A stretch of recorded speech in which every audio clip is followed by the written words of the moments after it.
All right. Welcome to another episode of the Jumping the Rail podcast here on the JTR Podcast Network. This is Mark Rebin and Noodles.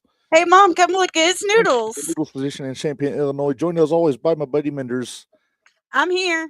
This is new. She just hopped up on the desk right as we hit record, Minderz. Hey, look, Nana or Mama's in here. Oh, she's not happy now. She's biting, so we're gonna let her go. Oh, now she's biting, so let her go. There you go. Maybe. Yay! Yes. Guess what? What? Finally got a charge cord for my computer. Woo! Hey, wait. Wasn't I with you when you bought one? Yeah. And it didn't work? No, the other one worked for a little while longer, so I just let it go. Gotcha. And then today when I came in, I was like, oh, crap. Uh-huh. It don't work no more. Hey, Stace, check your messages. Okay, are we ready to do this? You missed quite an open of the show. No, you're good. Well, Minderz, we got some stuff we got to talk about. TNA, we got to talk. Do you realize how much wrestling I had to watch today? I sent you a picture. I was watching 2 different shows at the same time when I got home. Oh, is that what that was? I had TNA in the little window, and I had GCW on the big window. That's when I told you I fast forwarded through that match. Uh-huh. Which one? Because there were 2 matches going on. You didn't specify. The 4-way. Gotcha. The GCW one. I got you. I didn't know anybody. No, yeah. Bunch of local jabrones from Arizona. Yep. But, that's was that Arizona? Yeah, that was Arizona. Yeah. Well, anyway, welcome everyone. Welcome. We got some Squared Circle updates to get into. We got to react to No Surrender from TNA. You're lucky I got through that. I watched it on fast forward. Uh-huh. And I just realized my phone's making sounds. Yeah, the group chat has been lively this afternoon. But, I can tell. Minderz, our buddy Dickie Wabash is going to jump in with us for a few minutes also, because we have to discuss something that we are not pleased with, but apparently he is over the moon about. It makes no sense to me. But we'll find out. I'm sure he has a logical reason. Yeah, let's see what that is. But that's going to be in about a half hour or so. Okay. But in the meantime, Minderz, we got to get to some headlines. All right, let's do headlines. Where are my segments? There we go.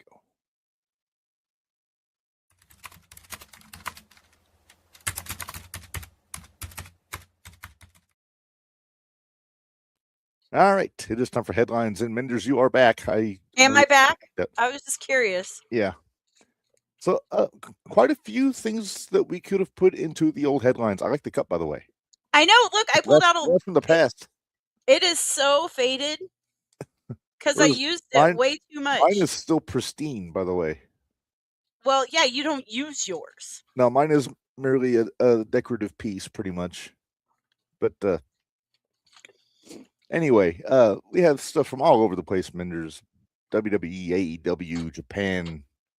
You're gonna fill me in on all this Japan stuff. Well, we'll save that. We got that here in a couple minutes, but we're going to start off with Dynamite last week, Minderz. And we got a couple new champions last Wednesday. Which shocked the crap out of a lot of us. Tekla, not so much. Yeah. I was okay with Tekla beating Statlander. I did not think Ciampa was dropping that TNT title this early. I didn't either. It kind of bothered me. I mean, Ciampa's taking it all in stride. He's been a real pro about it. But I don't know why it still says Top 10 Tuesday on there. Let me see. There we go. That's okay. I'll pudding.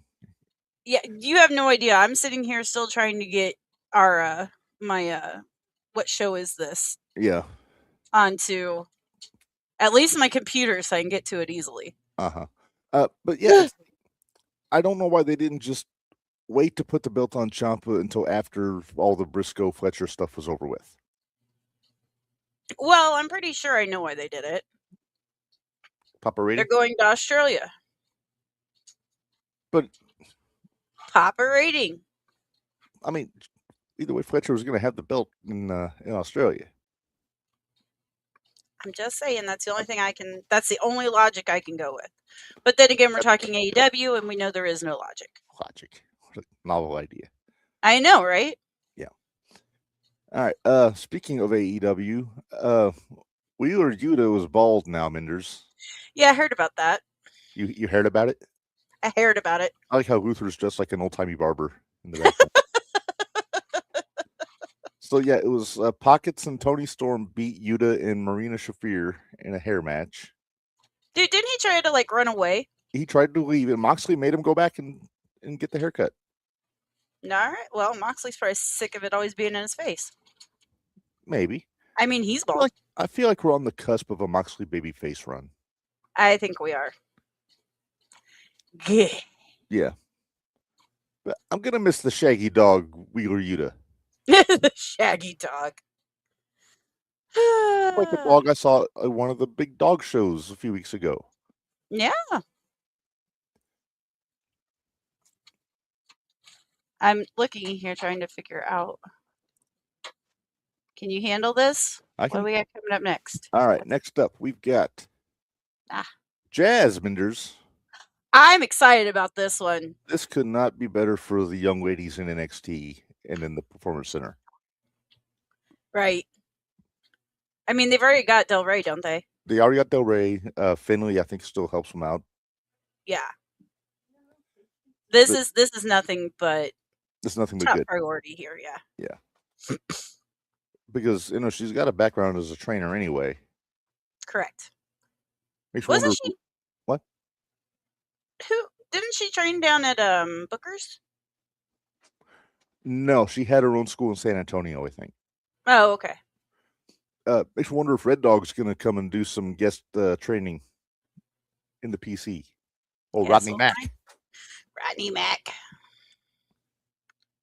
Guess we'll see. Yeah, but Jazz does so much for the young talent these days. This is awesome. Yes, very much so. Mm-hmm. All right, next up from the WWE, also Bianca Belair sounds like she's going to miss WrestleMania this year, Minderz. Which because of a finger. Well, she had surgery. I think didn't she break the finger last year? Yeah. It strikes me as odd that she waited. I don't know if this is an additional surgery. Did she have another one after she got hurt? Maybe she did. Maybe it just didn't heal because the reason I say that. Let's go with my foot last year or 2 years ago. Mm-hmm. I broke my foot. Mm-hmm. Said I should be good to go in 12 weeks. Mm-hmm. It was not 12 weeks. It was not 12 weeks. It was 7 months. Yeah. Because they kept thinking it was going to heal, going to heal, going to heal. Never did. It's 28 weeks. Yeah. So it almost doubled. It over doubled. Yeah. But yeah, that's the only thing I can think of because ordinarily a broken finger, you're out maybe a month and you're in your back. Right. So the only thing is if they tried to fix it, it didn't work, or they were trying some sort of therapy first. Who knows? Well, I'm going to guess that she was factored in big time with Jade Cargill for Mania this year. If she had to have been. So now you got to wonder what Jade's going to do. It's going to be whoever wins the chamber. Mm-hmm. But who's it going to be? Well, do we know? Did Liv say last night it was going to be Stephanie? She didn't say. Okay. She's still playing coy. But they had a interesting segment on Raw last night, though. Yeah, I caught that, but I couldn't understand half of it. Well, they put the translation up. Oh, I missed that part. So we'll get to that when we talk about Raw. Okay. Well, I didn't read it, so. Well, anyway, so hopefully she's back soon. Hopefully this time the surgery takes and she's all right. But let's hope for SummerSlam now. Yeah, or at very least Money in the Bank. Yeah. Ooh, yes. When the briefcase cash in on Jade. There you go. I like that idea. All right, and the last thing we got, Minderz, you remember Cain Velasquez, former UFC heavyweight champion, wrestled Brock once, went to prison. Yep. He's out. He got released this week. Wow. If you remember, he went to jail because apparently somebody was abusing his kid. little 4-year-old kid, and he went after them with the firearm. The guy didn't get hurt, but I guess the guy's stepdad did get shot. Oh wow! So he wound up with a battery of charges against him. Wound up getting sentenced to 5 years, and I guess parole, probation, all this stuff, and now he's out. Say 5 years. I watch too many court shows. 5 years is probably at 2.5, maybe 3 years. Yeah, because he got arrested in 22. 22, okay. So that would be about 3 years. About 3 years. 2.5, 3 years. Yeah, so you're right. It's so you watch weird. A lot of court TV, don't you? Not so much court TV. I watch a lot of those. I watch a lot of like 60 Days In. Oh, okay. I've watched a lot of 60 Days In. I've watched a lot of. There's one on Netflix called Jailbirds. It's really good too. I like it. Okay. But, so you're a legal beagle. You're gonna. Oh, I wouldn't say that much, but sure, why not? Well, more than I know. I just know what I got from watching Police Academy movies. Oh dear Lord, then we're in big trouble. And NCIS. Okay, I'll give you it for NCIS. But if it's Police Academy, we're in big trouble. Well, Minderz, I think we could both use a good brain checking. Barry! Barry's in chat. Big you bangy. But anyway, let's check your brain, Minderz. We'll see. Okay. We'll see. All right, so here we go.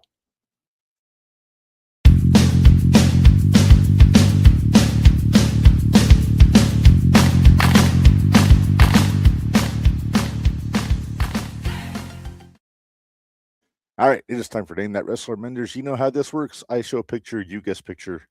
And this is a picture. It is not a silhouette. I really wish sometimes people would see us while that plays. it's a toe tapper. It is. Both our heads, though, bob, whatever it's playing. Minderz, this is a current wrestler. Current wrestler, okay. It is a color photo. All right. And I had to crop out somebody else in the picture. And I do have to give credit. This actually came from my wife. Thanks, Stace. Yeah, so we're going to see how you do. Are you ready? Sure. I want to know if she'll be able to hear you curse her if you're worried. Okay. I'm not that worried. I'm not that worried. I'll figure it out. Maybe. We'll see. Show me the picture. I'm trying. Oh. Is it not letting you? Technical difficulties. Oh, good Lord. But it's a baby.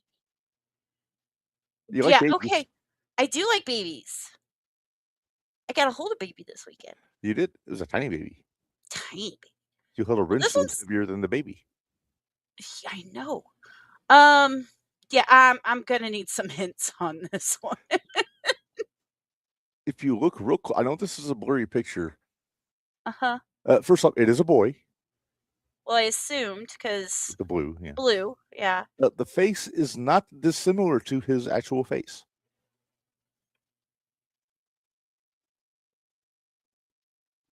Okay. Scott, you're incorrect. Can you give me a hint here? He is a former world champion. That doesn't narrow it down a whole lot. He is a former Intercontinental and United States champion. Ooh. Barry, you are incorrect. Is he a Grand Champion? A Grand Slam champion? Yes. Yes. The Miz?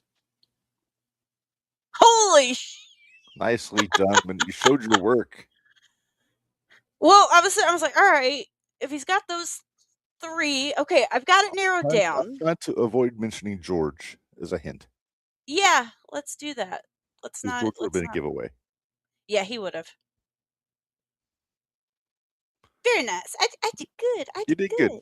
Hang on. Ooh, I got okay. Oh, I need to get out. I need to get yours. Hold on. Oh. Go ahead. Well, let me play the thing.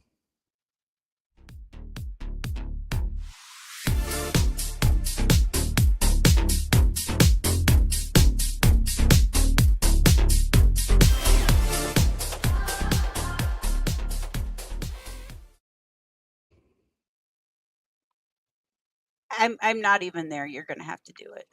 All right. Well, Minderz is going to do What Show Is This, as she calls it. You see Stitch there. But she has an unhealthy infatuation with Stitch. So, people would say I have an unhealthy infatuation with a couple things other than Stitch, but it's all good. Pro wrestling? Yeah, that too. Yeah. But anyway, Minderz is going to read the card from a significant wrestling event. I'm going to just say in our lifetime. Yes. And she's going to do one match at a time. I am going to jump in with my old-timey car horn when I think I know the answer. And then she's going to try to stump me, which she has done before. I have. I will say that I got some help with this one. Bari? Yep. He sent me one. Okay. So Bari can't guess then? Nope. Bari cannot guess. Okay. If you want to, I've moved away from the pictures, so if you want, have you moved away from the pictures? Okay. I am at the old-timey car horn. You're at the old-timey car horn. Okay. Well, I'm going to put in this because I really do think you're going to get this fairly quickly. All right. I don't know. We'll see. As the German sausage maker said, "Do your worst." All right. So, okay, we have a dark match on this one. I don't know if you heard Stacy go wah wah in the background. Okay, are you ready? I'm ready. All right, so the dark match was Terry Taylor versus the Equalizer. Okay. Then we have, I believe this is this first match that was on the card. And Pretty Wonderful versus Too Cold Scorpio and Marcus Alexander Bagwell. Okay. I've been watching the 3-hour Scorpio compilation on the WWE Vault this week. Oh, have you? But this match was not on it. Okay. But Buff and Scorpio as a team were on there. And I got to say, everything about Marcus Bagwell, I was going to say pre-Buff, but, Buff too was freaking ridiculous to look at. Yeah. Pompadori couldn't dance. Yep. Then, of course, Buffy looked like a total sleazeball. And we're going to talk more about Buff here in a couple of minutes. Yes. But anyway, so Buff, or I keep saying Buff. It was Marcus Alexander Bagwell at this point. Mab. Mab and Scorp against Pretty Wonderful. Yeah, Pretty Wonderful. I'm going to assume for the tag team championships. I got the promotion. I'm good. It's WCW. Mm-hmm. So let's move on. The Shockmaster. Okay. Versus Awesome Kong. Ooh, one half of the Colossal Kongs, not the Amazing Kong from TNA. No. So now I think I'm getting my year figured out here. Okay. Lord Steven Regal. Mm-hmm. Versus Ricky Steamboat. Ooh, that was a good match. They had a couple good matches. Now I just need to pinpoint which show it is. Next. Keep going. Okay. Cactus Jack and Max Payne versus Tex Slazenger. Thank you. And Shanghai Pierce. I only knew that because there's only one Tex that I knew in WCW in this year. Yeah, Okay. I need another one. Need another one? Steve Austin versus Dustin Rhodes. Oh, come on. They had so many matches.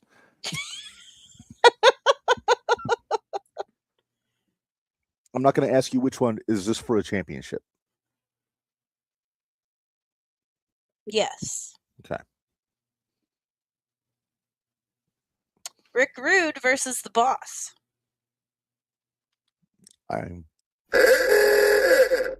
Okay. We made it to match 7. So I actually feel pretty good that we made it to 7.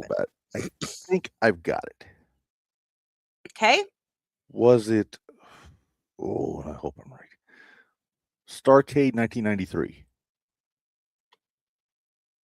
Yay! It was when you said Flair and Rhodes and Austin, and it was the U.S. title, and it was right after the Blondes split up. Did Scott tell you? No, I have not looked in the comments. Okay. That was a really good out of 3 falls match, by the way. That's what Barry just said. The best 2 out of 3 falls match. I saw his comment there. But okay. Those two always had good matches back then. I wish they would have actually had an actual program in WWF when Goldust and Stone Cold were there. Okay, so here's the actual card. Terry Taylor defeated the Equalizer. Who was Dave Sullivan, for those that don't know. Okay. Sean will get there. Come on, you know the drill. Pretty Wonderful, which consists of Paul Orndorff and Paul Roma, obviously, with the Assassin. Yes.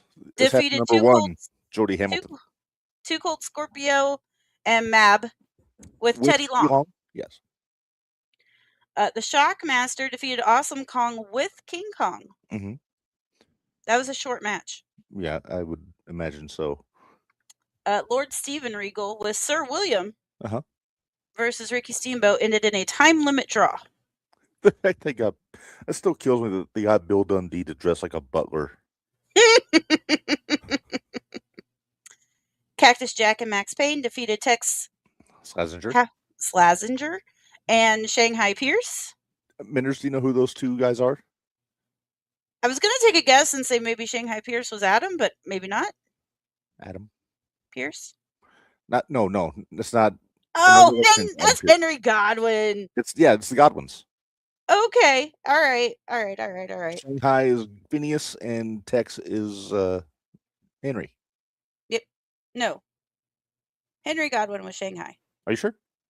Yes, I just accidentally hit it. Oh, okay.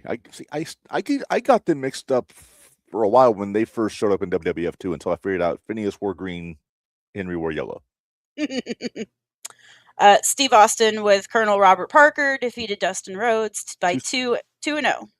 2 straight, yep. Rick Rude defeated the Boss in a singles match for the WCW International World Heavyweight Championship. And Barry interjected, the Boss replaced Davey Boy Smith on this card. Oh, wow.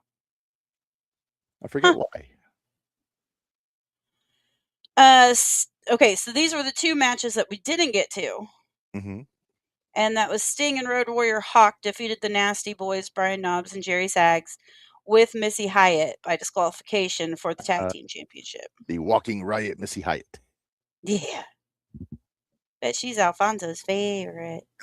And then Ric Flair defeated Big Van Vader with Harley Race. Which was really what the whole show was built around. Because it was title versus career.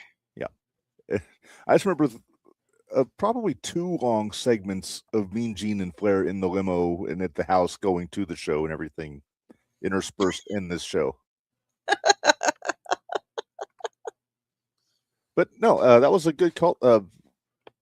Barry did good. I like it when I don't get it within the first 3 matches. I like to have. Yeah, me too. I like to have to do the math. But by the way.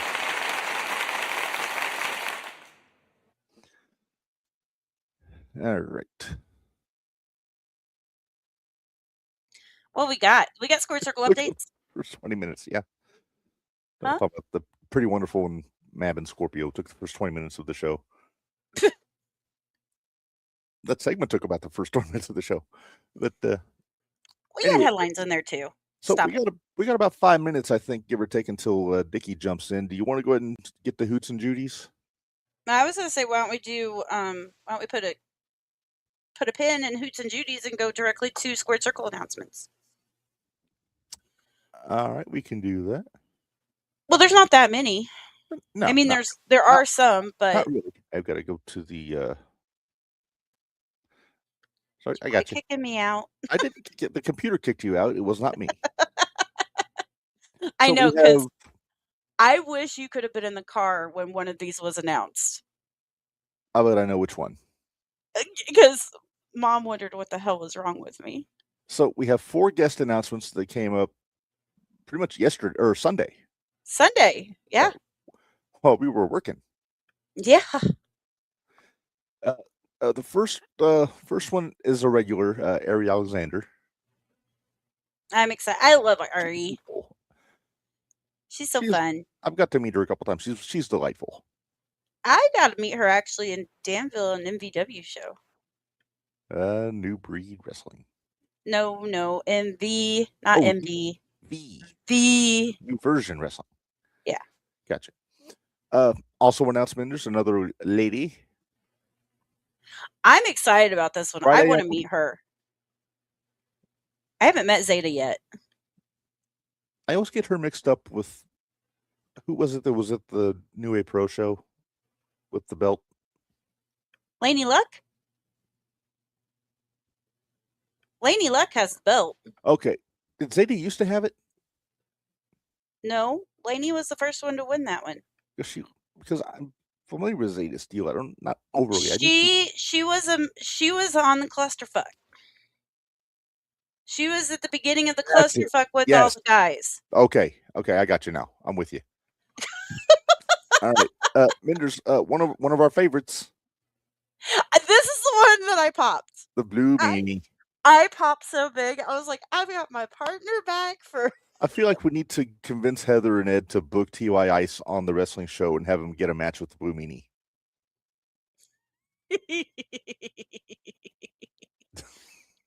Don't worry, Madrox. He's coming.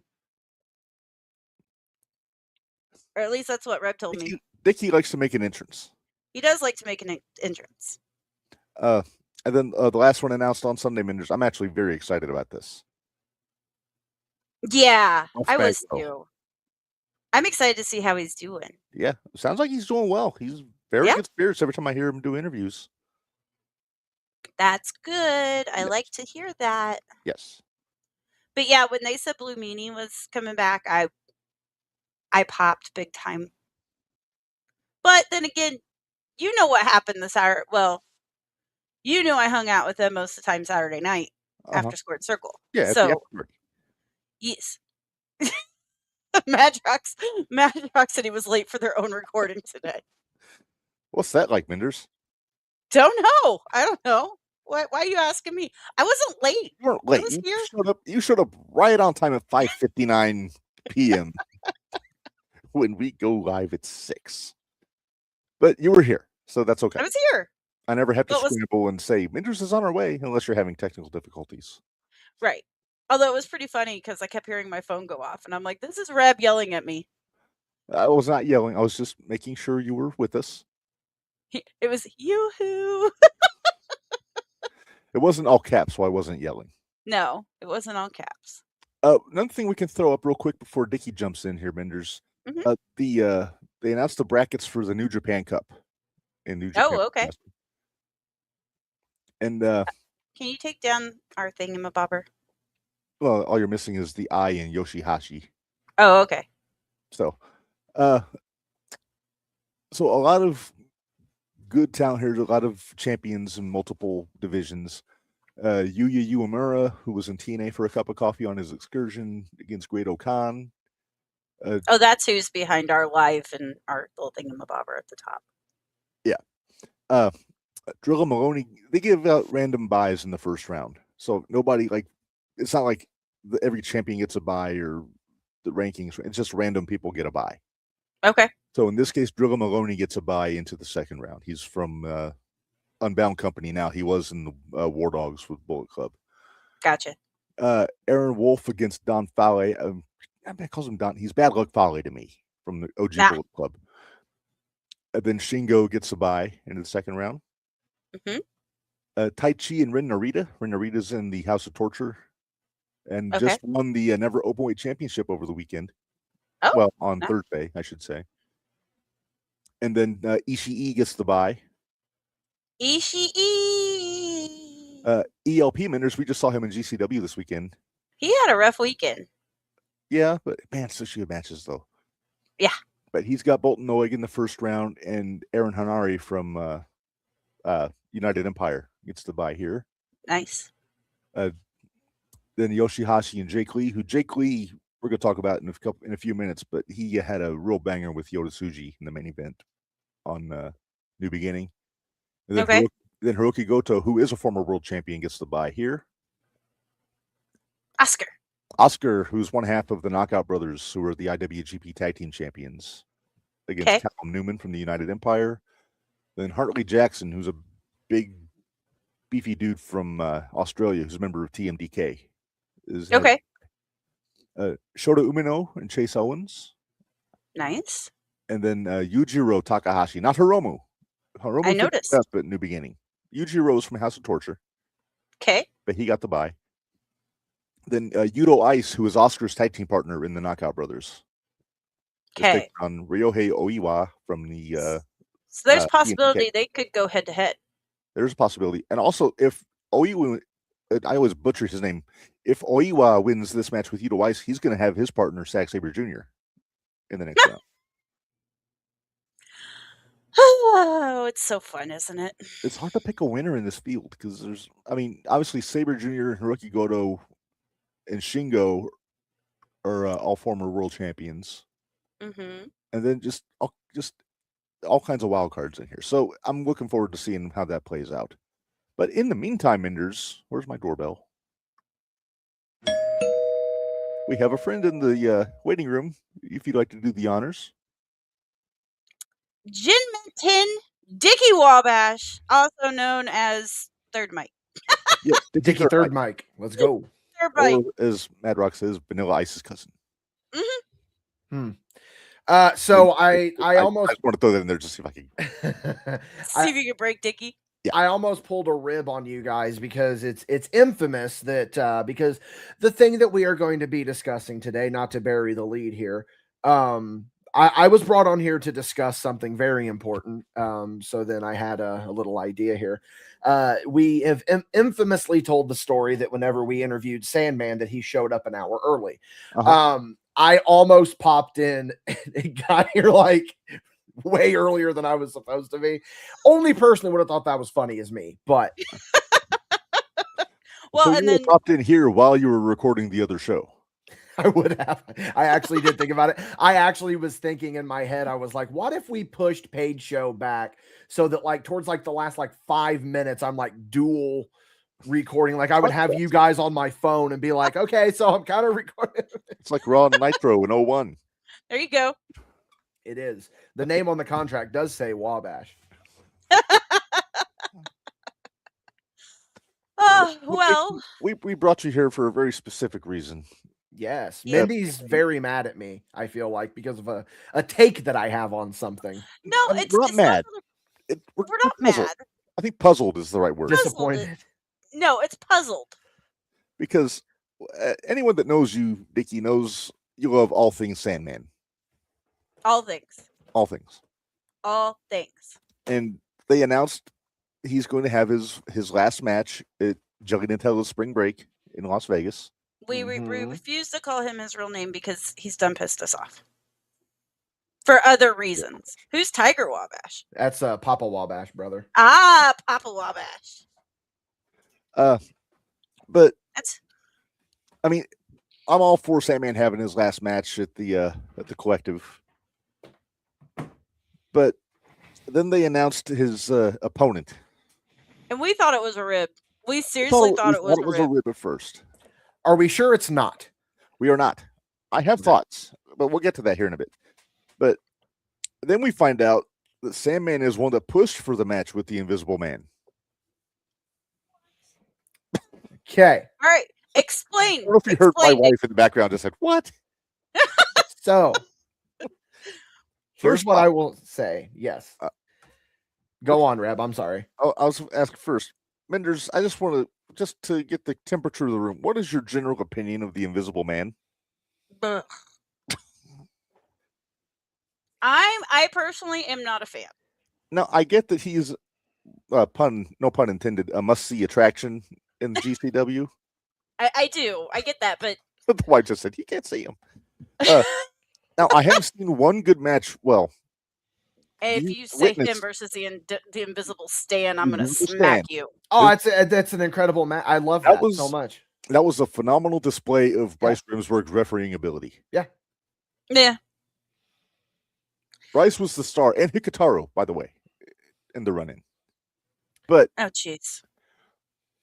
But other than that, I feel like it takes a specific type of talent to work with the Invisible Man. And Sandman doesn't seem like he fits the bill to me. It seems like it's got to be a flippy dude, like we'll say Mascara Dorada, for example, or give me some names, Minderz from GCW, Mr. Danger. Dan the Dad was actually pretty entertaining Dan against the Invisible Dan or the Vince's silly Invisible guys, Dan. the comedy, Invisible Dan. The comedy guys.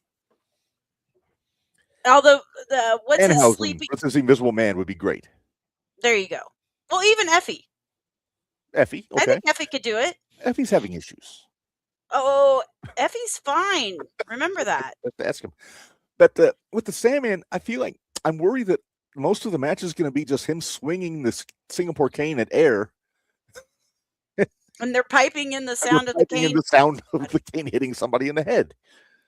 Now, here's where I present my TED Talk as to why I think that honest to God, there is no bit, there is no joke here. This is excellent booking. Okay. Everyone that you just named. Here's another. Before I get into this, and you know I love you both. I love you both. I love you both. Oh boy, here it comes. I would argue here that maybe, just maybe, jumping the rail is not the target demographic for Sandman versus the Invisible Man. Now, there is a sound argument to be made here that Dickie Wabash isn't even the target demographic for this. It is a little bit too super indie for me. I will give you that one. However, I have to majorly disagree with something that Reb just said here a few minutes ago, that he doesn't think Sandman's the right one for this. Wholeheartedly disagree. I think Sandman, the potential of what this can be. Sandman has always been a reactionary wrestler.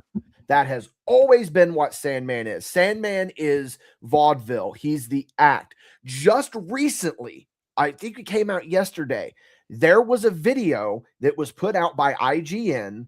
It was CM Punk and Paul Heyman. They were each asked questions, and they were like, what is your GOAT pizza topping? What is your GOAT wrestling moment? Whatever.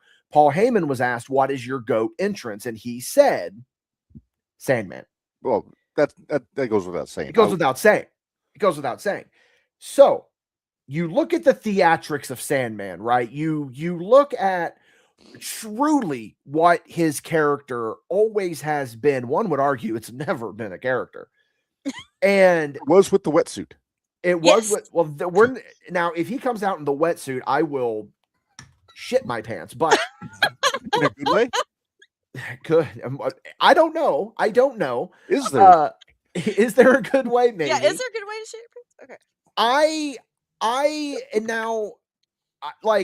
So when I was first asked to do this, I was thinking of a reason. I was like, I'm coming in here straight. I'm not doing a bit. I'm not doing anything. I'm dead serious.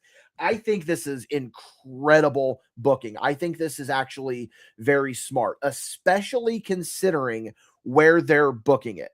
GCW and Joey Janela's Spring Break is exactly what you would expect to see this. This is the same company that books a whole backyard show. You know, back in the day, they did that emo fight show where everyone came out dressed like Anakin Murphy.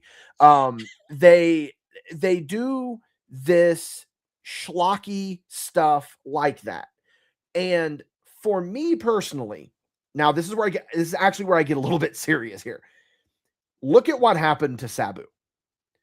I'm not blaming Joey Janela. I'm not blaming Sabu. No one is to blame for what could have happened with Sabu. I think that what we need to do, though, is that if you're going to stealthily take a picture, we have to remember that the flash is on the phone. Yeah, well, it didn't work. As Mindy just happened with Mindy. Sorry, I was trying to take a picture of Noodles and Reb. My bad. Okay. So I look at it from now I'm getting inside baseball. I look at it from a safety standpoint. I think that this is smart because this protects hack so that he doesn't get hurt, so that he doesn't go out there and accidentally do something. Now, who's to say that he's not going to go out there and do a rolling rock to nothing? He very well could. There is going to be a couple white Russian leg sweeps to this. I guarantee it. I am going to make you a bet right now. There is going to be a spot in this match where he gets whipped into the barricade and does the whole flip like he always does. That's going to happen. But that's pretty much my standpoint with it, is that I genuinely, like, at first I looked at it and I was like, oh man. But then I got thinking, no, this is actually incredible booking, especially with the subtext that he asked for this. So that means that he's going to go out there and he is going to give it his all, and he's going to make something really special out of it. Well, we're definitely still going to watch the match. Yeah, we're still gonna watch it. 100%. He's a Hall of Famer. He's one of our favorite guests we've ever had. Oh, the best. I will admit that Reb texted me as soon as that went up, and he said, somebody check on Dickie. Because you guys were probably expecting me to be, like, not okay about it. I thought, my main thing is I just thought there are so many guys. I started running through the Rolodex who I thought. Let's fantasy book then. Let's do it. The first obvious answer, if he was around, would have been Sabu. 100%. Yeah. But as I keep going through all the names of all the ECW guys, most of them really aren't ring ready, able to really perform. I keep coming back to Rhino. Rhino would be smart, especially for marks of the TNN era. Sandman it's not reciprocal, but Sandman is Rhino's best feud in ECW. Yes, I will agree with you on that one. Yes, I will agree with you. Sandman's best feud in ECW, obviously. No, not at all. Dreamer comes to mind. That's the obvious answer to me. Yeah.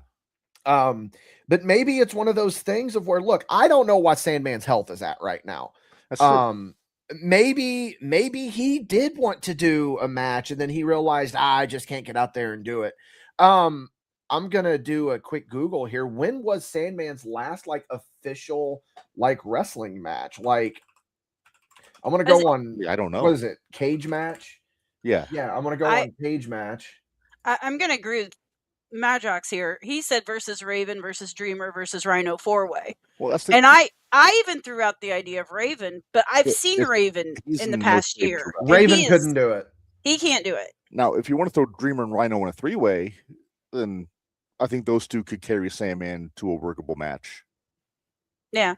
Okay, so Dreamer. Sandman was in a tag match back in October. So chances are he probably rode the apron on that one. Yeah. Then he was, so it looks like, well, okay, not as much as I thought. So from about April of 2024 onward there was only a handful of matches. It was either battle royals or tag matches, where he could ride the apron a little bit here. So he's not a focal point. Yes, where he could probably come in, hot tag, hit with the cane, 1, 2, 3. Right. And I think that's not what he wants for his last match. I think that he wants to go out there, and this word that I think gets a little bit it's got a little bit of a stink to it. It has a weird stigma to it. He wants to go out and he wants to have fun. Yeah. And I think that fun in wrestling does have a bit of a stigma to it. See, Reb is allergic to that word. You could apparently. I'm all for fun. I think that what we also need to do here is we know what this is going to be.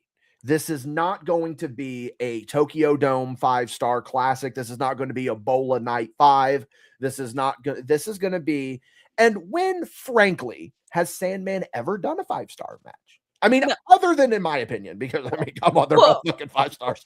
But that's what I'm saying here, is that I think that you have to take it with a grain of salt. And you know what? That's fair.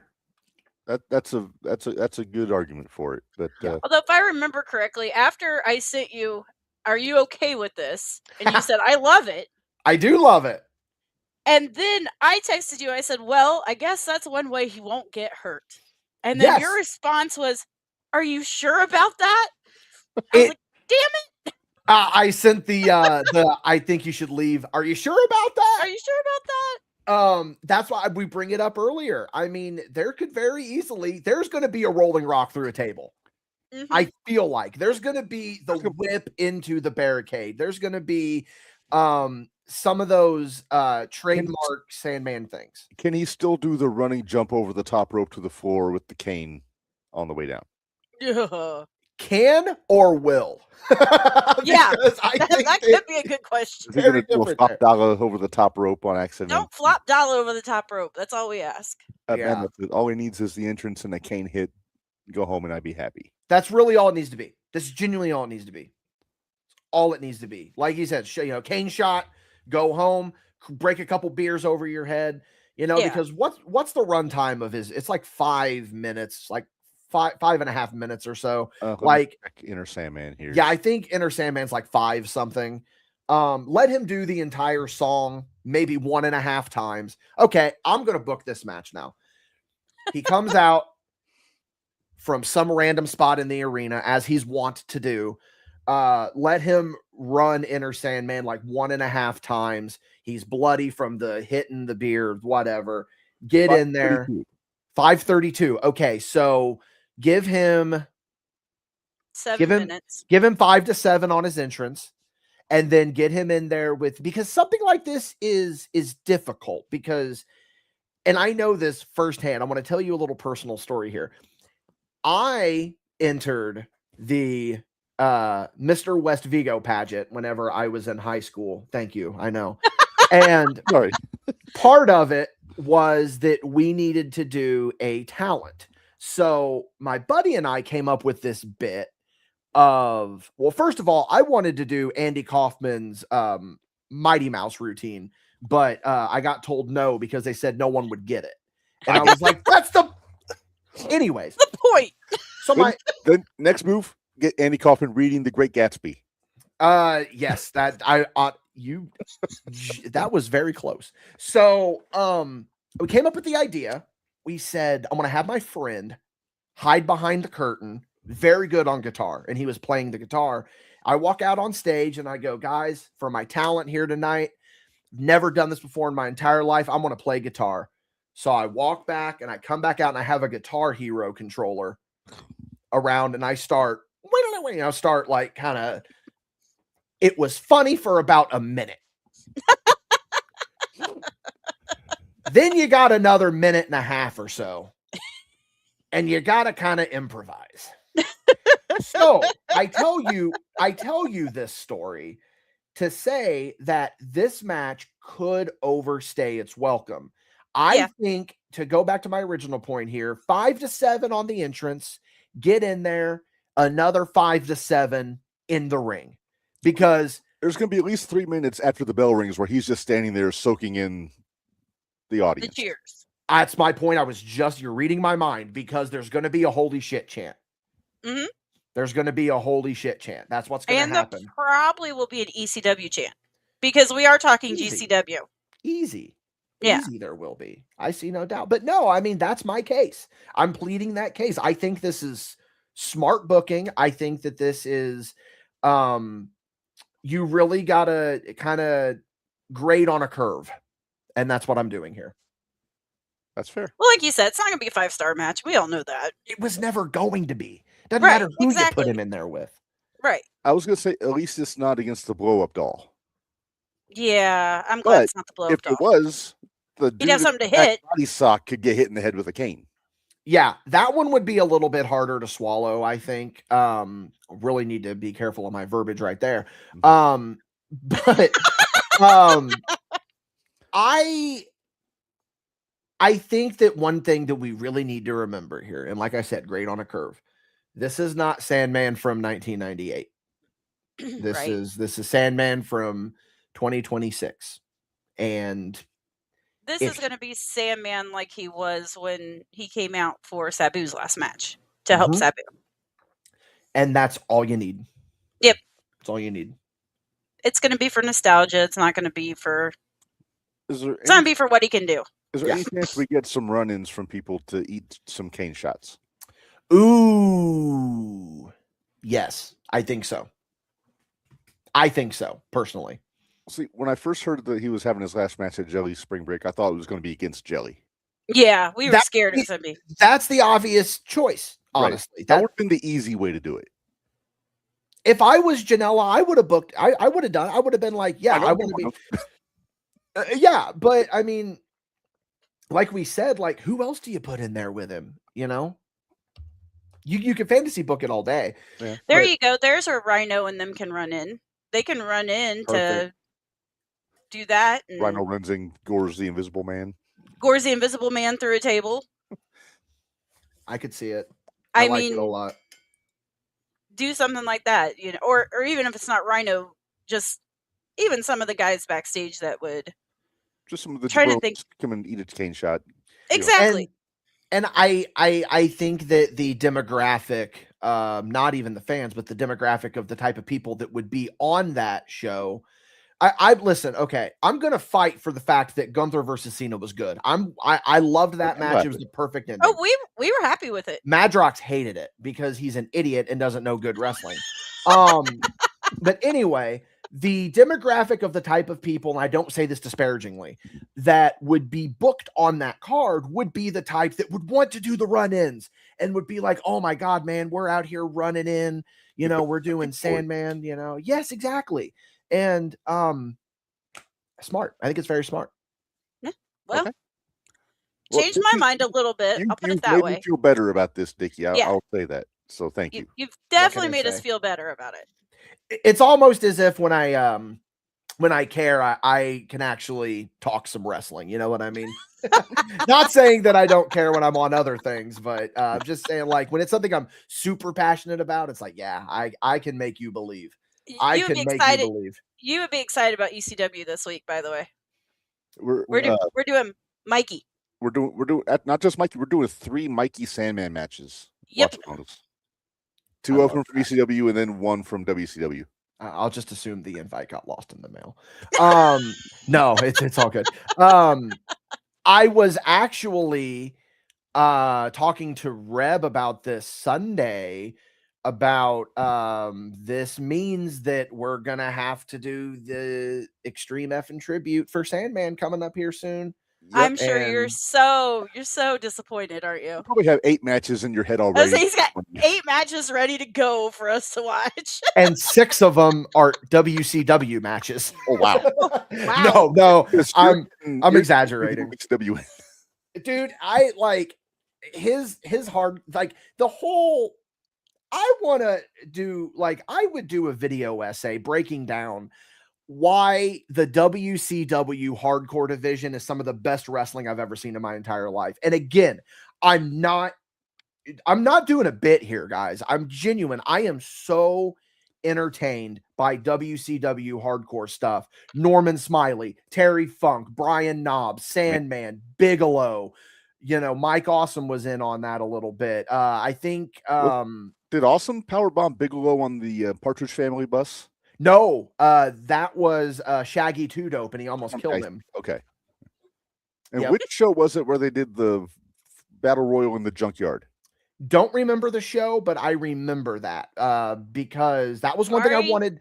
It was one thing I wanted to ask Sandman about whenever we had him on, because he was in that. Yes, I think it was his last match for them. But like people got like shoot hurt in that. Like they just went out and they were beating the people almost got some fire in that match because they were fighting around barrel fires and everything. Yeah, but I mean, that stuff, like there's a time and a place for this stuff, and I think that, you know, you don't need to do it all the time, but you know, that stuff was very good to me. I don't think it was uncensored though. I couldn't tell you. Bash at the Beach or Great American Bash or one of those. That could have been. It's almost as if there's Google right in front of us. I know. That's I just grabbed my phone to be like, what was the name of the match again, guys? For the record, I do love you some Norman Smiley though. Match. Oh my God. Screaming Norman Smiley was so good. Football equipment or the hockey equipment on, and it was Bash at the Beach 2000, by the way. Nothing. Or no, it was either No, Bash beats 99. Sorry. 99. Okay. Yeah. 2000 when we're Hogan. Yeah, 2000. That's the reason this company's in the damn shape it is. Because of bullshit like this. Yeah. Bash 99. What was? Is this your deal, Russo? I don't know. I just had it. I feel like the main event was like Savage and Nash or something. I just had it brought up, and I didn't it not 96. Savage and Sid versus Kevin Nash and Sting. Team Madness versus Nash and Sting. Bash at the Beach 99. Thank you, Yep. Madbox. Yeah. Must be on a delay there, brother. One step ahead of you. No, I mean, thank you for giving me the platform to present my TED Talk. Thank you for talking us down here. Yeah. We were really not happy. We were pissed at Jelly Nutella for booking this. We were. But Stooge last week because of this, and then we find out that Sandman pushed for it. Who was the Stooge this week? Well, yeah, we Maven. had one, but I have two Stooges. One, of course, Maven. Hey guys, Maven here. Because we knew you were coming, we threw Maven up as he's you- like our standby Stooge. If we can't think of one, we just put Maven up for. You're welcome. I'm just giving you guys bits, Well, hand no. over fist. No, we actually put it up to pop you. So Oh, that's the whole okay. reason. I didn't see it. I hopped on for a minute and I got we sidetracked. haven't had a chance to do our Hoots and Judy's yet. Oh, I yeah, mean, let's I go don't ahead mean- and do it. I don't mean to book myself here, but I'll No, stick go around right for ahead. that, yeah. If you We're have a good. Hoot with Judy, then you're welcome. Yeah, if you have, to join in. and it has to I be have of the graphics. from the past week. You just won't have graphic. All right. Okay. So first off, Oh, and Patrick, That's new. the comments don't get noticed soon enough. all right. So we are going to jump to good Hoot of the week. There you see Hoot Gibson right there in the graphic there, Dickie. And Minderz, I'll let you go first. My good Hoot of the week was one of my almost Hoots of the week last week. And I went with Javon Evans because, damn it, he won that qualifier match and damn, it was good. The right guy won. The right guy won. I even He said, did fun shit in that chamber, oh, he is. I'm curious to see what he's going to jump off of next. or what he's going to bounce off of. But yeah, I called it when I saw it. I was like, oh shit, and I was like, well, Javon's going. Well, And everybody's like, Gunther- no, it's Gunther didn't gonna need be it. Gunther. It's gonna be Gunther. The Gunther's too easy. And that was Now, I didn't think Javon- it would down Javon the is way it did. Javon is the first person to compete in the elimination chamber that's younger than the elimination chamber. I saw that. That is nuts to me. He's like 2 years younger than the. I chamber. am old. Oh, shut up. I was legally able to drink when the first chamber match happened. If You he was were? Like 2 really, months. I was 21. When was it? 02? I Okay, 02. was 11. I was 22. Dickie's a pup. He is a pup. All right. Well, Minderz, my Hoot. I went co-hoots. Yeah, I don't know who your cahoots are. I I'm almost sorry. went with a different set of co-hoots because I almost went with KJ Orso and ELP. God, that was a good match. So good. But I went to New Japan from the New Beginning show last Thursday. Yota Tsuji in the Reb Minderz is the World Heavyweight Champion, and he beat this kid Jake Lee from the United Empire in a really good match. You might have to Dickie's- send me that one. I'll have to see if I can find it. It might be on Daily Motion. Ugh. Where I get most of my New Japan stuff. That's not on.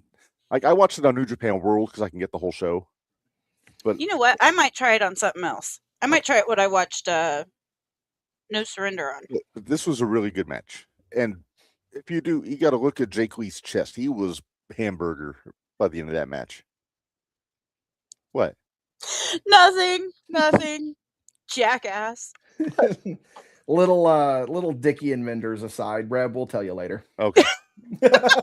Oh, he'll agree. He'll agree. We'll see. All right. Anyway, Dickie, you have a hoot, sir. Yeah, last minute, so there's no graphic, but I'm going to be a little bit biased here with who my good hoot is. Shout out to 5'7" gift from heaven, the grizzled veteran Oliver Kane, showing that even 20 some years into the business, he can still go out there with these younger kids and he can deliver an absolute banger. I'm going to tell you right now, the fact that I'm even saying this about this man is disgusting to me. If you're sleeping on Oliver Kane, wake up. Yeah. We called that match at AVW Sunday. That was a lot of fun to call that match. I inadvertently, I think, did a wrong to Oliver because I didn't realize that was a title match. I didn't. It was kind of he just kind of on the fly was like, I'm going to put the belt on the line. And Oliver called that. Okay, so yeah, it was random. I didn't even know he was going to do that. Because at the end I mentioned it was a non-title win, and it's like, oh shit, no, the title's on the line. It doesn't matter. So I don't want to have heat with the Mad Bash crew for. Hey, never have heat. Just representing. Hey, I'll take it up with you. April 25th. Wait. Oh, sorry. 28th. No. It's 25th. I thought you told me 28th. 5th. Never mind. We're live right now. Hang on. We'll talk that later. You're right. Never mind. I'm dumb. Oh, whoops. I slipped something there. Wait, what'd you say there, Minderz? I didn't catch that. Nothing. What is something going? Is something going on April 25th? I don't know about. Nah, nothing. It's fine. It's fine. I think April 23rd. I think we're doing JTR Mania. No,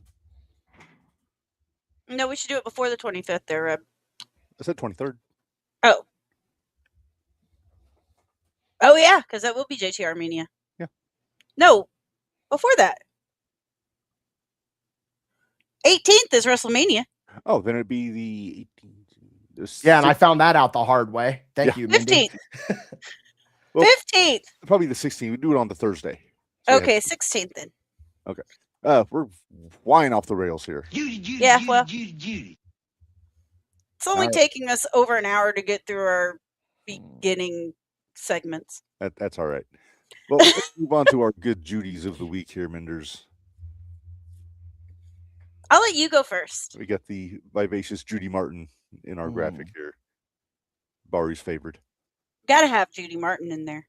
Has Dickie seen the Judy Martin? Oh, Dickie, have you seen Judy Gate, Dickie? Have you seen Judy Gate? No. Oh, play Judy Gate. Do I have it on here? Oh, is this where you guys came up with the name Good Judy? Kinda. We got it. Where he's like, you drafted my Good Judy. Yeah, I've seen that. Yeah. I also have I have not picked a single woman for my roster, given that Sherry got took. Why don't I take two and make up for the deal? I will take the Glamour Girls.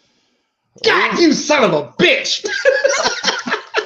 The first time I've ever heard that much rage over the Glamour Girls. That was literally my next pick. Oh, I'm sorry. All right. Hang on, let me get the picture up here. That's by the way, I got a similar reaction from Bari during our WCW fantasy draft when I picked the Colossal Kongs. Wait, no, that was the bad gimmick draft. That wasn't WCW. That was a bad gimmick draft. Yeah, I picked the Colossal Kongs from my bad gimmick draft, and he was not happy with me.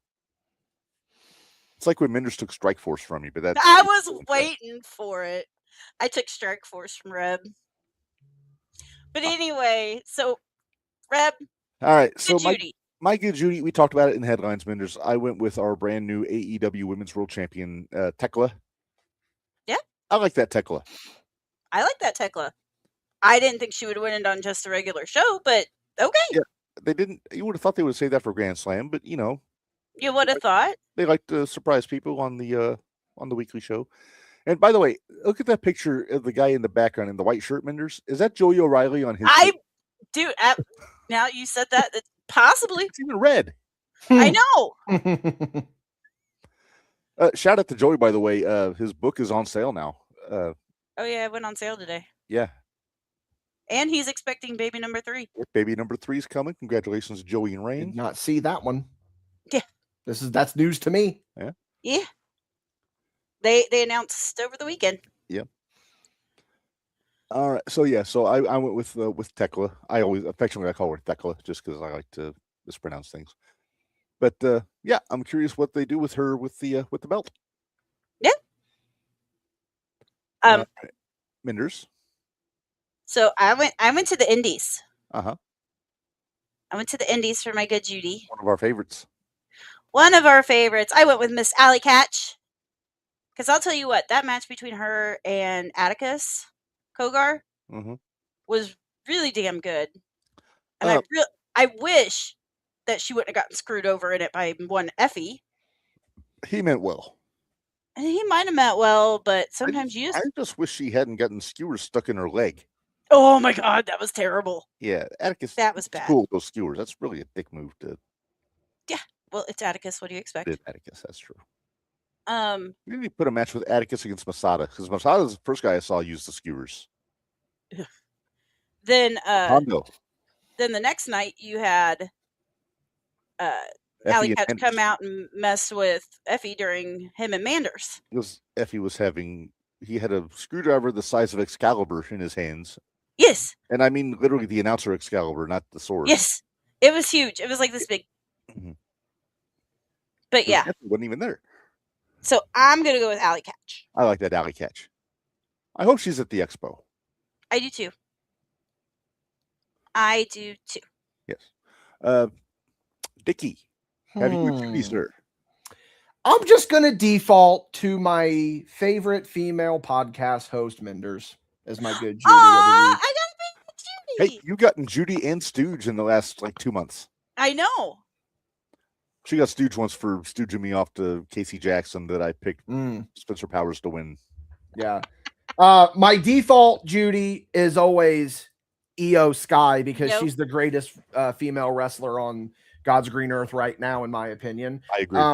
But no, I'm gonna, I feel like Mindy, you deserve the good Judy this year because you're a good commentator, you're a good podcaster, and she was able to do commentary, hold a baby, and ring the bell at the same time. Yeah. Did you take? I forgot to ask you. Did you take your little sneaky photos with the titles? Oh, we did. Oh, of course I did. Oh, you have to send them the one with the Mad Bash belt. I got both of them. Of course you did. What a mark. Because when Devontae Trauma Unit came out, Devontae had his belt. Yep. And he's like, "You protect this with your life." And I said, "Absolutely, hand it over." Dude, I was just talking to Madrox about that. That belt's kind of starting to fall apart a little bit, and it's got me worried. Uh-oh, Reb, like you have it. What? I'll have to go through and find it. Oh, there's me in the Mad Bash, though. The Baja, hell yeah. Or the Baja. The belt kind of matches her hair. Yep. It does. Who's calling you? I don't, spam. Oh, probably about that loan I didn't take out. Oh, yeah. Well, anyway, I'm glad you're with us for Stooge, Dickie, because I want to get your take because you were there too. But first, let me play my sound bite. Oh no! Wait a minute.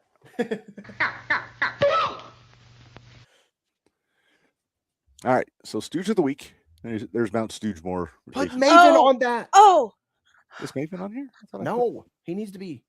You didn't put him on there yet. No. It's been discussed. Why is Aubrey Edwards on there? I'm not a fan of her officiating. Yeah, we're not a fan of her. Oh my God, Reb, I almost had a heart attack because of what Dickie and I were talking about earlier and then what you said. And I was like, yes. Oh my God. Yeah. I just same. Okay. Yeah. Okay. I feel better now because I know what it is now. Okay. Go for it. So Stooge, and the picture I'm putting up is just a random crowd. It's not anybody specific that is in the picture that got Stooge, but it's some of the fans of independent wrestling this past weekend, Minderz. I agree. Week.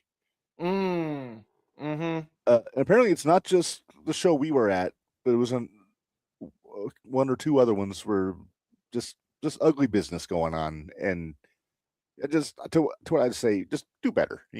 It's just be smart with the language you're using in the mixed company you're using it in. Yes. And you don't want Minderz to jump on you. Because Minderz was about ready to go full bitch mode this past Sunday. Yeah. I was about ready to go full bitch. Uh-huh.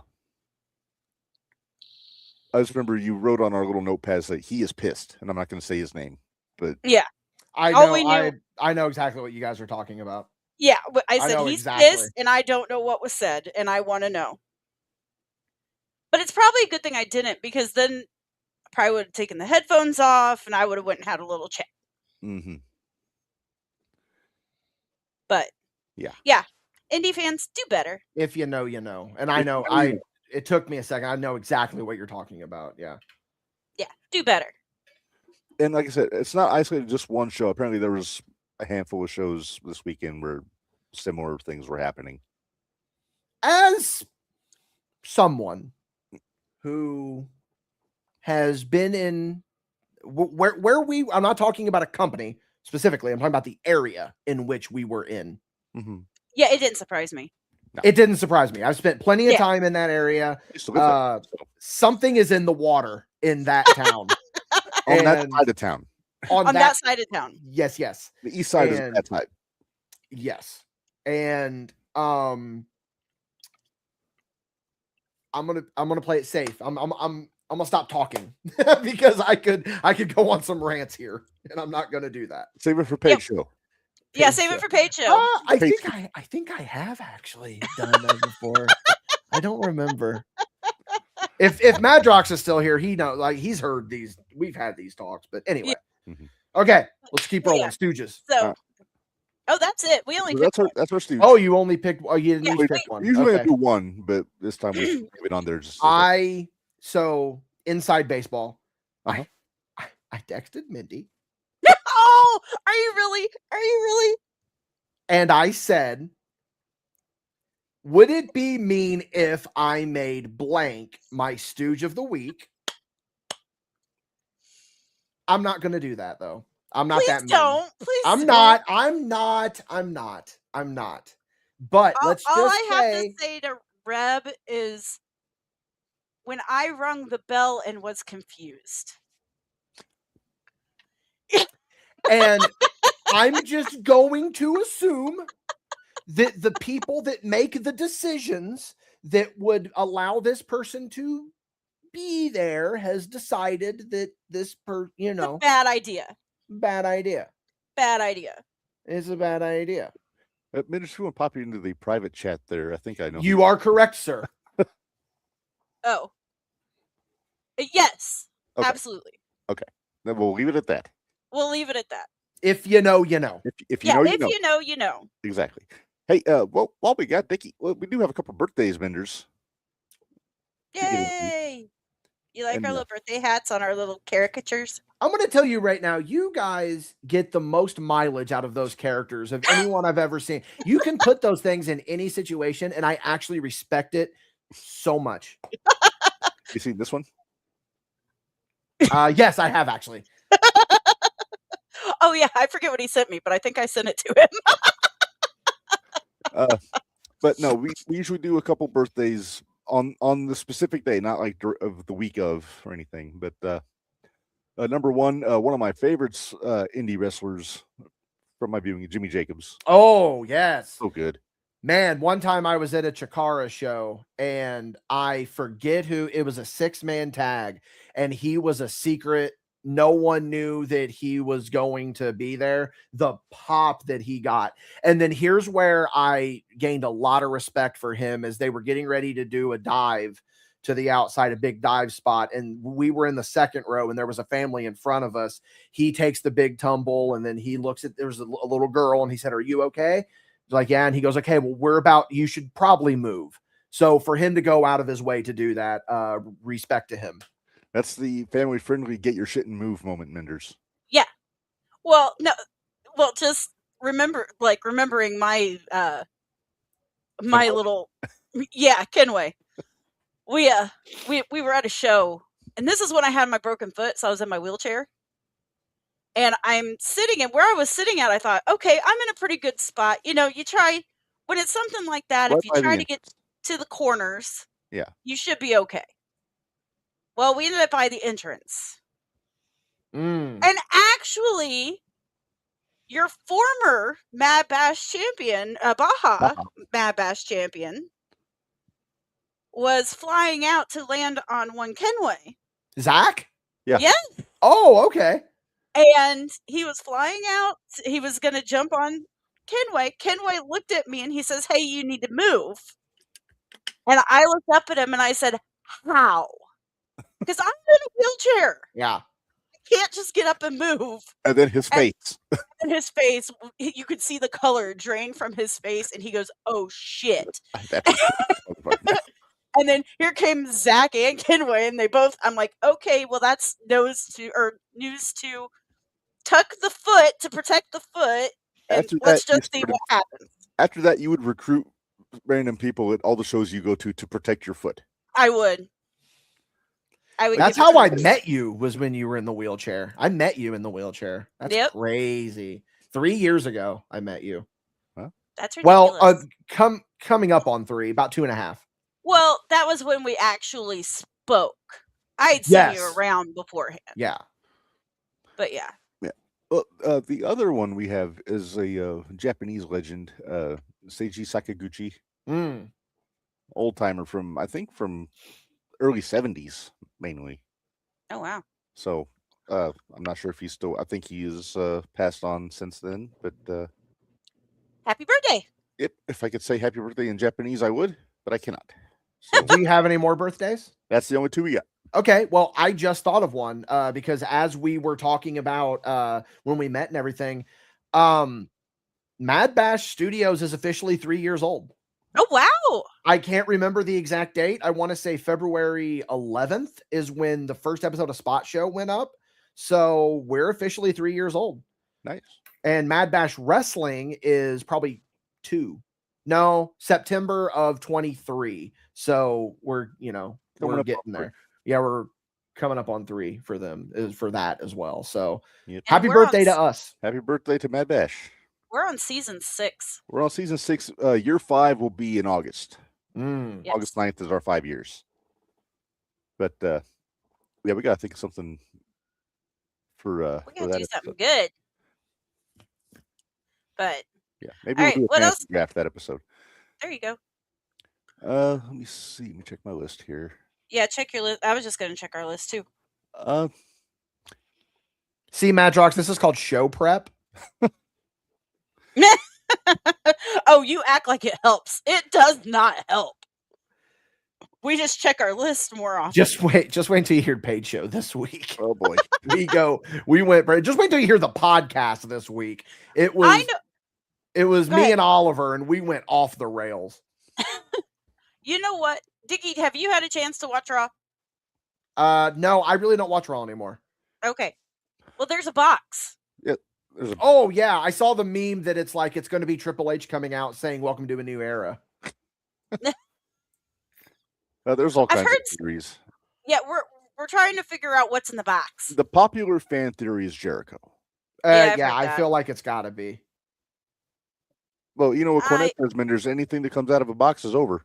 Yeah, it's over. Maybe. We'll see. Some people are saying it's going to be Bad Bunny. Oh, God. Only if they book him versus Kid Rock. Is Bad Bunny the hooded figure that's stomping on? There you go. It's Bad Bunny. No, I saw that it was Smiley Face Guy. Nah, I did see it was Smiley Face Guy too. I saw that so too. Many memes. I love memes. Well, memes are the greatest thing on earth. Sean is convinced it's going to be Seth Rollins. I think Seth is who it's. I think that's who it's going to be. Dickie, this has Black Scorpion written all over it. Oh yes, it does, and I'm for it. At some point, there's going to be 8 hooded guys just walking down the aisle. Yeah, to mess with the vision. When they were first talking with Austin Theory, or before Austin Theory we were all like, "No, who was that guy? That wasn't Austin Theory. That's who they're going to say it was." But who was it? Like right now, I think it's going to be when they reveal it. It's going to be Seth. I'm guessing Seth. Yeah, that's too easy, but at the same time, the simplest solution is usually the correct one. Right. So, but yeah, so that's the big thing. You know, Reb, the only other thing I thought about the box, with how big the box is. Omos? Could it be Omos? Maybe. He's over in Mexico right now. He is. The bit with him and Micro Man was ridiculous. Yeah, that was a little nuts. I say they just keep him in Mexico because, I mean, like, he's going to be over as hell. I mean, he's already over as hell, so let's leave him there. His trip to Japan was so good for him. It really was. Yeah. He went to Noah for those months. Minderz, we did see a face-off between Obafemi and Rusev in the back. Right? I love Oba. I love Okay. Oba. How many people do you know that can make Rusev look tiny? Not many. Oba makes Rusev look tiny. I want to take a good look at Rusev here, Minderz, and tell me what you noticed. Oh, yep. I was reading about this. The Happy Rusev Day? He's wearing a Rusev Day shirt. Uh-huh. It sounds like they're trying to bring that back to give him a face run. Please do. Please Okay. do. Okay. I did see I'm not sure that. How I feel about it, but yeah, I'm not Oh, sure I how I love feel it. about it Something. either. They got to do. Yeah, they need to do something with him because he's losing his. He doesn't have a singer though. Aiden's in TNA doing commentary. So they have to find somebody else that can sing. Truth? That's what I was just thinking. Are they going to have Truth rap him to the ring? Here's a philosophical question. Not really philosophical, but this could be a little discussion here. Other than Cody and Punk, whether it's AEW to WWE or vice versa, has anyone ever truly been happy? Has the grass ever truly been greener on the other side? No. Well, Hobbs had a chance, but he may have fucked that all up. Yeah, on his own. Is that true, though? I don't think that rumor's true. I don't think he's gone because I think he's still working dark matches. Yeah, because they were saying that, like, he lied about his age, but it's like apparently that's not true. Okay. Like someone was making that up. Like Meltzer. It was, I don't know if it was Meltzer or if it was SRS, but whoever reported it. Okay. They were then something. It was like, I actually don't think that's true. Speaking of, that's something we can discuss. The Wrestling Observer Awards came out last week. Oh, good. Did you see the spoof? Did you see Becky's spoof? I did. The Becky's Judy for that. she did. She almost cut Judy. Worst ref ever. Yeah, scam Roberts. Scam Roberts. So I am a huge Sam Roberts fan. I listen to his SiriusXM show every morning. And when she legitimately burst into his show and was just, have you guys seen this? I did. Oh, it was so funny. And she was in there for a solid 20 minutes and just unprompted, just came in. It was so good. Busted open that morning. Yeah. So this is just before she left the building. She just popped in, did a run in on Sam. Yeah. But jeez, it's gold. But I don't know if let's go through these Wrestling Observer ones because it's maybe I can contribute to this. Actually, yes, I'm in. Let's go. It may be a little one-sided here and there. Okay, go on. But anyway, we'll roll down the list here. All right, so Wrestler of the Year is Mystico. Now, he is a huge star in Mexico. But it's kind of a limited party, you know what I mean? Yeah.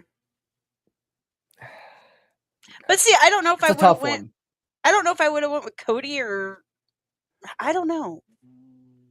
I don't even remember who I went with for Wrestler of the Year. I don't even think Cody had a Wrestler of the Year, to be honest with you.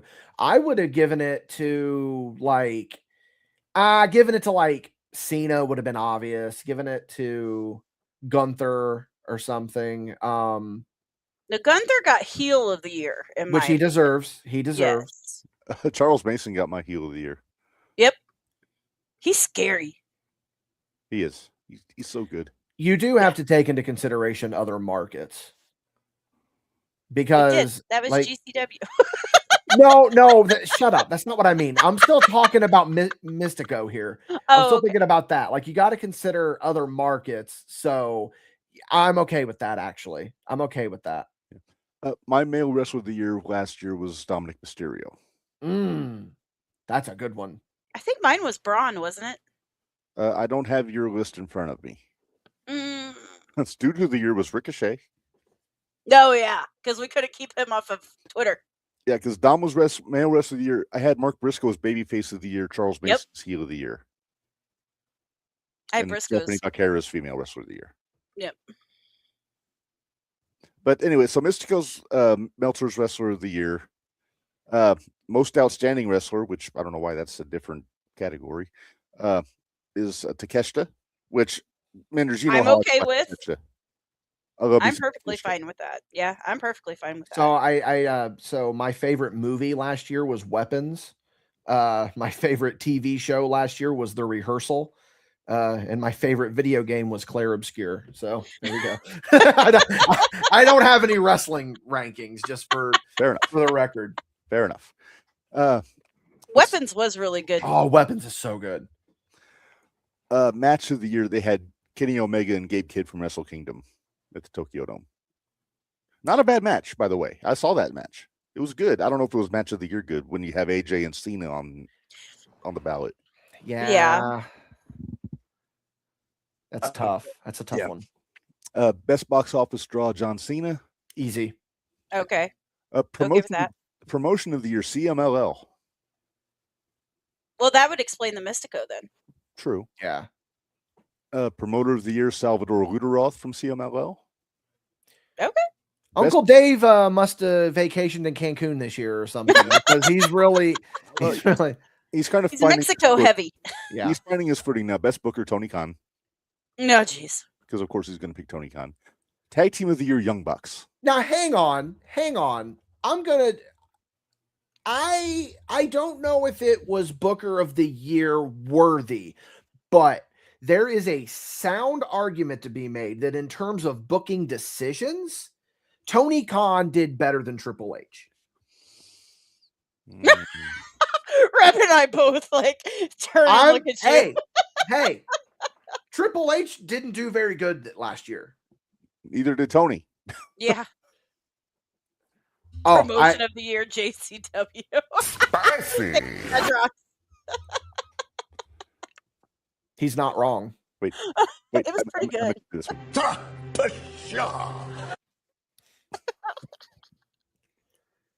All I'm saying, I feel like AEW's on the come up. I feel like that they're kind of starting to. I will say, I think their booking is better now than it was a year ago. Yes.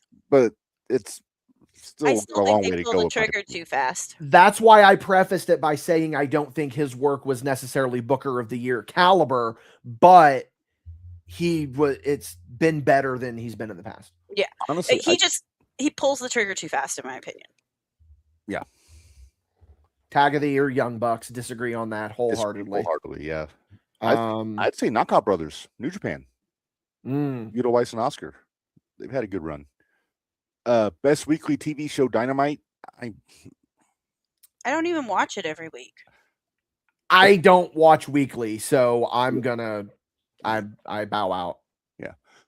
Okay. Granted, we are on the podcast whenever it's on, so that makes a little bit of a difference. I'll turn it on right now. Oh, that's tomorrow. Sorry. That's tomorrow. Yeah. Okay. Tonight's NXT if you have CW. So this one I could not disagree more. Best on interviews, Hangman Page. Oh God. No, shut up. No. That's no.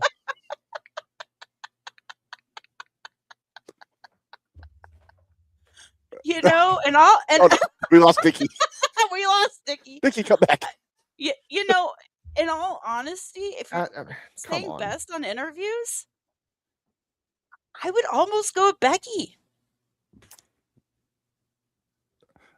Madrox says Brothers of Instruction for Tag Team of the Year. And I love them. I love y'all. I love them. I love the Brothers of Funstruction. They had a busy weekend this weekend. Ruffo when he was a cowboy. Dude, when I found that out, I went, oh, I had no idea. Me too. I had no idea. Rough Crossing was his name. No clue. I had no clue. Okay. Yeah, Hangman Page, no way.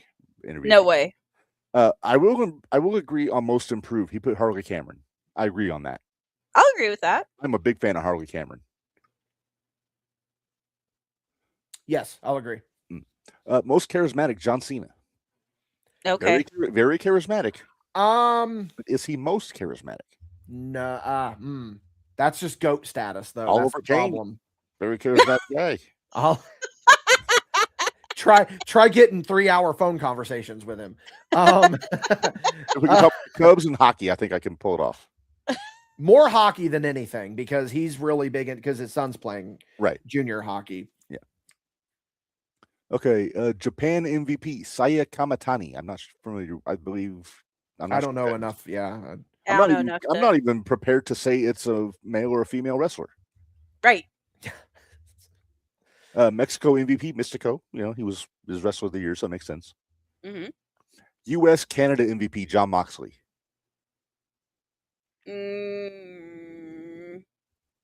I can't get behind that one. No. You know who I could get behind though? Ethan Page. I like that choice. If it wasn't for AEW, I would say Josh Alexander. No. He's gone down the road of the ruin. I didn't mean to fire you up, Minderz. You know how mad I am about all of that. I know. Well, me too. But so are you, so. Europe MVP, Michael Oku. I don't know if you've seen him, Minderz. He's very good. I haven't seen him. He's from the UK. I would think because, you're MVP. Sorry. Okay, this answers my question. Women's wrestling MVP Saya Kamatani. So it is a lady wrestler. There we go.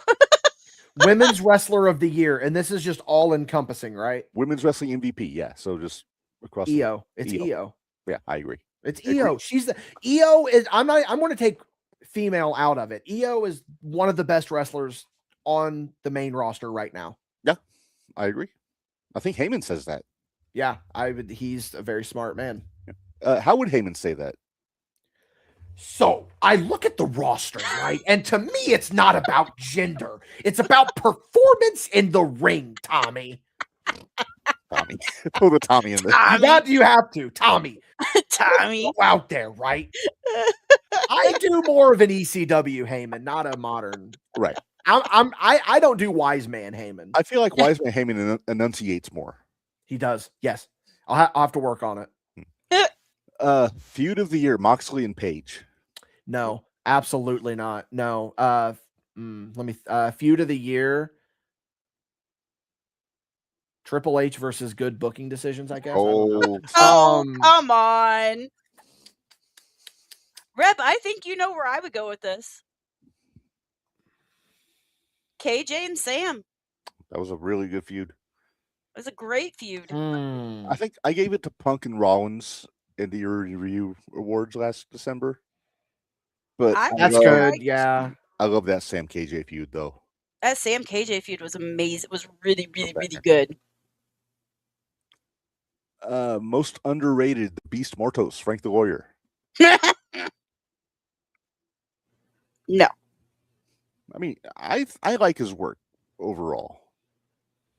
But I don't know if I'd call him underrated. I think he's underrated where he needs to be. I'm going to tell you, in terms of 2025, the most underrated wrestler is Finn Balor. Agreed. And people are finally waking up on him. I'm sensing a pattern here from Mad Rock. Yes, he's doing a bit, but the problem is it's not a bit. He legitimately believes this stuff.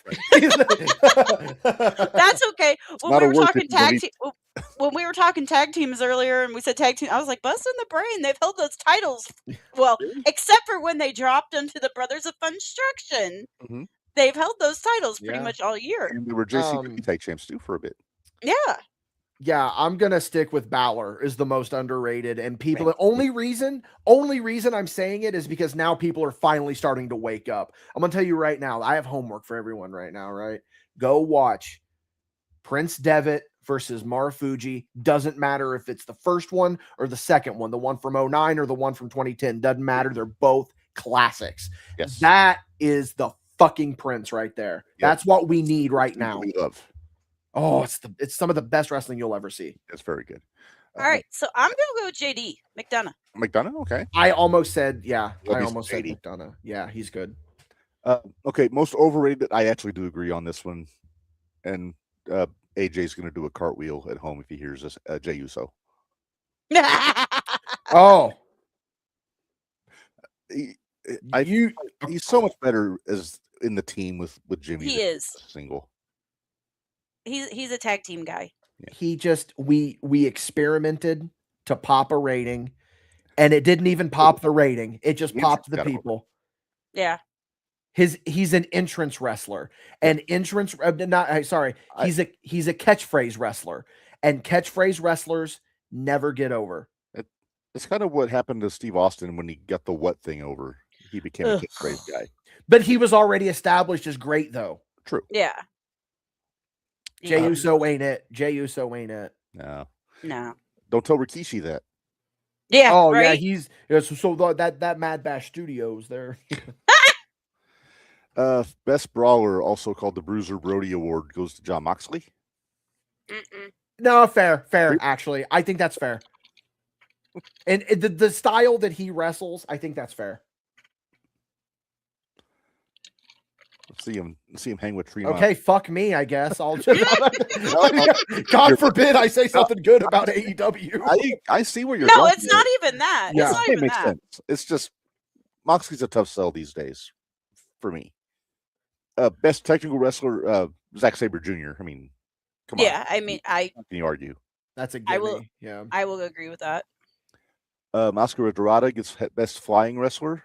I think Javon Evans Javon. Yeah, Javon. Or Leon. or Leon, one of those two. After that cutter last week, though, Oh, that cutter was beautiful. Do you still have the picture on here? no, I took it down. You took it down. I do love the young OG, man. I'm telling you. Yes, That young OG. he's so bouncy. He is bouncy. He bouncy. Your boy's bouncy. Non-heavyweight MVP Mystico. Again, he had him as his wrestler of the year already. So, Mm-hmm. So by default, he's gonna. Yeah. Right. Yeah. Best television announcer, he gave it to Bryan Danielson. And I'm not even saying Danielson's bad. It's just is milk toast the right term to use? I would say so. Bland. I'm gonna go on the easy answer is Michael Cole. I feel like. No. I like Tom No. myself. No, I love Michael Cole. Man. My dark horse though, I gotta tell you, he's grown on me. I'm a Wade Barrett guy. I love Wade Barrett. We love Wade Wade. Barrett. I love Wade Barrett. Oh, did anybody else see that thing about Booker T? About people complaining? Oh yeah, I feel like we're getting ready to get to that. Yeah. So Was that on this? I think that it was Okay, an Observer okay. Award. Yeah. Okay. yeah, he got worst television announcer, Booker T. And And- I I am not a fan of Booker's announcing. no. He did have a take on his podcast though. Did he? So I'm going to read this. Uh-oh. Okay. Quote, for an award like this to be out there, it's crazy. Dave Meltzer of the Wrestling Observer has somehow finagled his way into being called a wrestling historian. Something like this is redundant. It makes no sense. Me personally, I don't take it as a knock. That's just Dave taking a jab at me, probably because of what happened at the Jericho Cruise. I don't know what happened at the Jericho Cruise. Where I approached Meltzer and told him I would take those ears and ellipses anyway. That's what I said, and Dave was definitely frightened. Okay. Huh. Just sour grapes. That's all that is. The only reason you're saying that about that award is because you won it. He says, I'm sure if he sees me publicly, he'll walk around his surroundings carefully. He's not someone I like. I don't want to go there. Meltzer is literally a scoundrel of an individual. He's a guy who's taking the life out of the business. All the awards being AEW, it makes no sense. This is supposed to be an independent journalist. That's where the line is drawn. I'm going to agree with Booker on that. And I also just want to say this too, like Booker as a performer, I love Booker T. Yes. Mhm. I love as a commentator, he's just not good. Mm-mm. He's not good. I mean, I'm sure he's a super nice guy. I'm sure, all that, but my neighbor's a nice guy. Doesn't mean he needs to be commentating wrestling. Trick Williams is much more palatable on SmackDown without Booker singing his music. Mm-hmm. Anyway, but best major wrestling show, AEW All In 2025. That's the one in Texas that we affectionately call Y'all In. Yeah, Y'allin. Y'all In. Worst major wrestling show, WWE WrestlePalooza. I can't really argue. It wasn't a great. I won't argue with that because that one was not that great. It wasn't a bad show. It was just a spot show. It felt like. I'm gonna agree because I'm sorry to I'm looking at the card right now for All In. Yeah, it was a solid card. What one was it? I don't remember. That's the one Page beat Moxley for the Hangman and Moxley, Okada and Omega, Tony Storm and Mercedes. It's a solid card. It really is. That was the triple main event. Main event, basically. Yeah. Best wrestling maneuver: Hangman's buckshot lariat. No, Logan Paul does it better. Yeah, Logan Paul does it better. But it's not even the best move. I think is Leon Slater's Swanton 450. That's pretty. Soul Snatcher too. I do love the Soul Snatcher. I wish he wouldn't have done it in the Rumble, like on the outside. Yeah, that was kind of foolish. That was foolish. Okay, most disgusting promotional tactic of the year: WWE bringing back Brock Lesnar. He's a draw. Yeah, I mean, he gets the pop no matter what you think of him. Wasn't he actually cleared? Yeah, he's never actually charged or accused of anything. Mm-hmm. Okay, then it's fine. If I'm going to go out on a limb here, the Rumble in Saudi. Yeah, not wrong. Not to get political or anything, obviously, but I mean, we're not wrong. Yeah. What about announcing WrestleMania for Saudi? That's almost worse to me. Yeah. That's a big. I'm not going to say a slap in the face, but it's really putting the majority of your fan base in a bad spot. Very much so. Reb, we've already had our thoughts on this. Yes, we have. We said AEW needs to run something just as big that same weekend. They need to run like a collective. Yep. And have their own giant pay-per-view that weekend. Rookie of the Year, Sari Yamaoka. I'm not familiar with. Japanese wrestler. Yeah, not sure.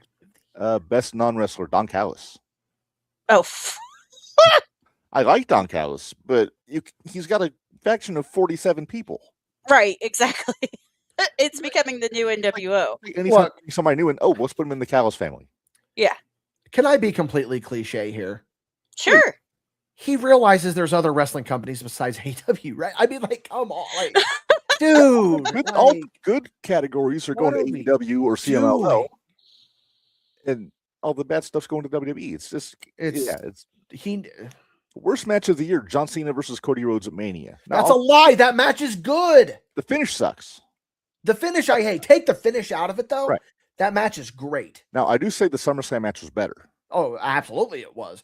But everyone was... Soapbox Dickie. Everyone that says... I'm looking into the camera for this one. I'm not looking at Reb Minderz so that everybody goes look at me. See what I'm saying here? Hang on. There you go.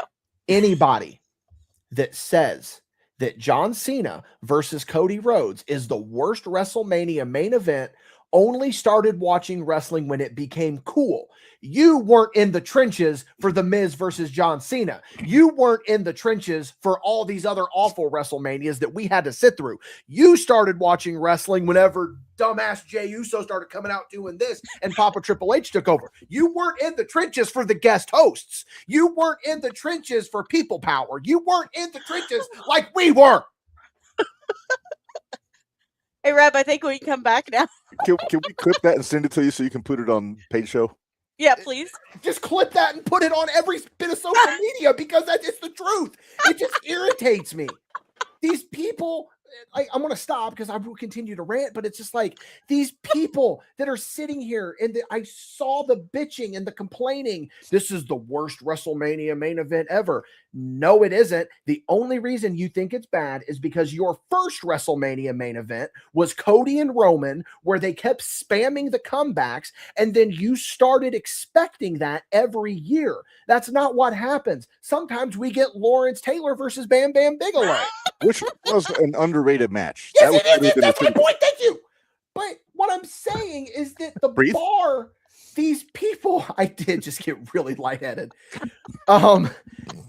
The problem is these people don't understand the bar because they just started watching wrestling when wrestling became cool. That match was great.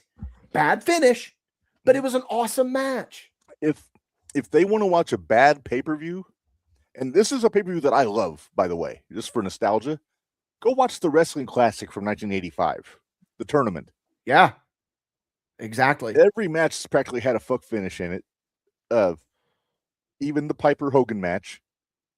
And yeah, it was just it was literally like a spot show that they put on pay-per-view.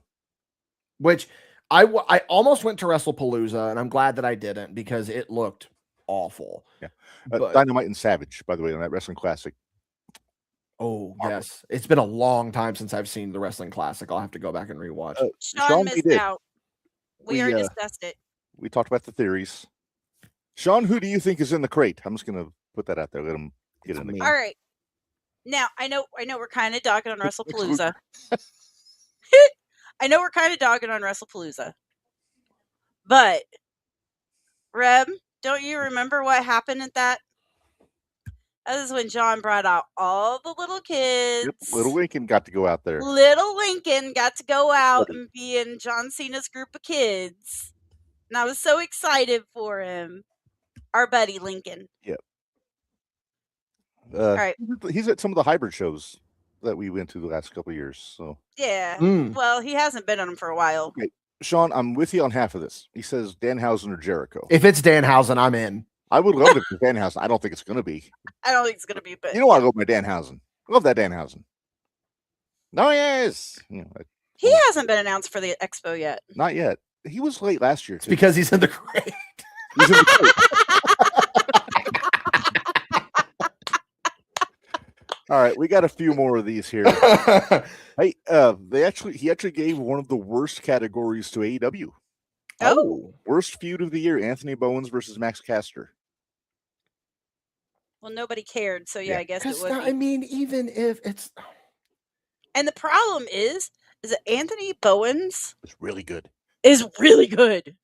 Yeah. The thing is, though, that's such low hanging fruit. Yeah, that is such low hanging fruit. I don't think that's possible, Madrox. It's Chainsaw Charlie.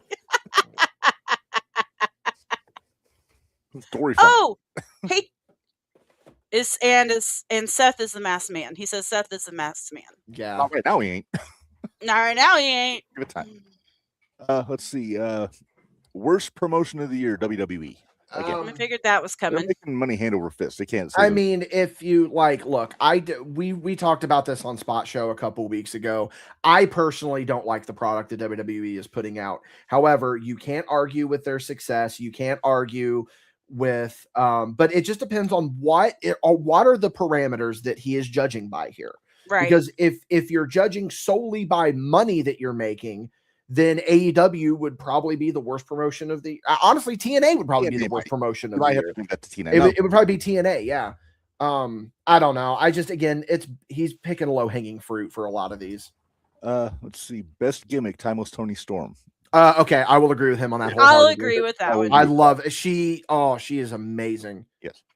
Worst gimmick: heel John Cena. Again, can't really argue. As much as the first few weeks, but then it kind of got old. As much as it pains me, I kind of gotta agree. Mm-hmm. Then worst television show, I wholeheartedly disagree. NXT. Oh yeah, I don't think that's the worst. No. Is he just taking the piss with these, or does he actually believe this? I don't know. NXT, to call it I don't get it. Collision is drawing a fraction of the ratings that NXT is. If you're going by ratings, it's Collision. Yeah. Yeah. But again, it's never a knock on the talent when we never, ever. They can only work with so much. Right. Yeah, there's a few people that I'm already excited to go talk to at Squared Circle. Like have the Camille talk with them? Yes, that I want to have the Camille talk with.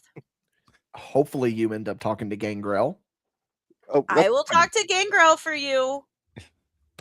Wait, I've already talked to Gangrel. Yeah, well, I mean, for me. Oh, okay. So, for those of you that don't know, Mindy is going to brother me softly, and she's going to get my Gangrel figure signed for me because I can't go to Expo. So, did I tell you that? Sorry, Reb. No, did I tell you though? Do you remember at that one? I think Mad Bash might have been with them at the MVW show when I won free tickets to the next show and a Molly Holly figurine. Oh, yes. So excited because Molly Holly's going to be at the expo, so it's getting signed, kiddo. I wish I could get something signed twice. Greg Valentine is back this year. And this, Dickie, is what I got signed last year. The Let Go of My Toe trading card. You've shown me. Yeah, that's so cool. I cannot get it signed twice. And if I could find the green Intercontinental title belt, I would take that and get, especially if Tito was there. Yeah, that'd be cool. You might look and see. It might be there for you to buy. I've looked every year. I haven't seen it yet. Haven't seen yet. Or if I can find the silver U.S. championship. There you go. But anyway. All right, let's continue this. Okay, well, we haven't even got to our main event's going to take a while to do tonight too, and we still got things to talk about. It's kind of a short main event. But that's the end of Meltzer's list. So I don't agree with most of it, but then again, it's very biased, I think. Uncle Dave and I don't agree on a whole lot. So that's the problem, is that it's just like there's just so much bias. I mean, it's like everything is just predictable, and does AEW deserve flowers? Yes. Does WWE deserve to get shit on for certain decisions? Yes. But again, it's low hanging fruit, Dave. And like, I've been saying this about, like, I was one of the first people to like publicly talk about how much I did not like Dave Meltzer. And people were like, but that's Uncle Dave. And I go, yeah, he's biased. Like it's not reporting. It's not reporting. I will say I've met Dave Meltzer once. The first GCW show I went to was War Games in 2021. It was in Chicago the same weekend as All Out, I think. So he was in town, and he was at the GCW show, and I said hello. We talked for a couple minutes. He was very friendly, so I can. I'm sure he's a good guy on like personality wise, but I just don't agree with his writing. Yeah, his takes are usually off, and it's always been that way. Even going back to when he would talk about Hogan, he said Hogan and Andre was the worst match he ever saw from WrestleMania. Technically he might be right, but I mean that match drew 3,000 people. We know the reason that he's saying it is because he's got a narrative. He does have a narrative. Got a narrative, and I feel as though he has started to pivot into it. And it could all be a work. It but it also could be Tony may have him on his payroll. Yeah. Talk us up. That would not surprise me in the slightest. And then at that point, you lose all of your integrity as a journalist. That's why Chris Van Vliet is doing so well, in my opinion, because he's on no one's payroll. He is, present company not included, the best wrestling podcast on, I really enjoy his show. We're not even in his league. Right, like, exactly. Whether it's JTR Spot Show, we are nowhere. Gage Brothers jumping you guys are JTR. Diner is what I meant to say. Yeah, Diner Pod. We're all good, but it's like, man, he's on another level. I got to meet Chris last year. He was very nice, very cool guy. Yeah. We need to go pick his brain again this year. I want to find out how he gets the guests he gets, if he has to pay or if he has sponsors. Because he can get the WWE talent. We can't get like the televised people because of contracts and everything. So I know how Sam Roberts talked about how he used to do it back in the day because he had the SiriusXM press pass. Mm-hmm. So he was doing he would bring him in to be on the Opie and Anthony post show, and then he would put it out as his own thing. Yeah. Maybe we need to ask Heather about getting a press pass for the expo. I thought you were going to ask her about that. I keep forgetting. She's coming on the show. I know. So we've got her. We've got Jake Oman. Yeah, we need to finish building up our Sports Circle Expo month. Yeah, I know, and I need to talk to you because the vet messaged me. So. Oh, nice.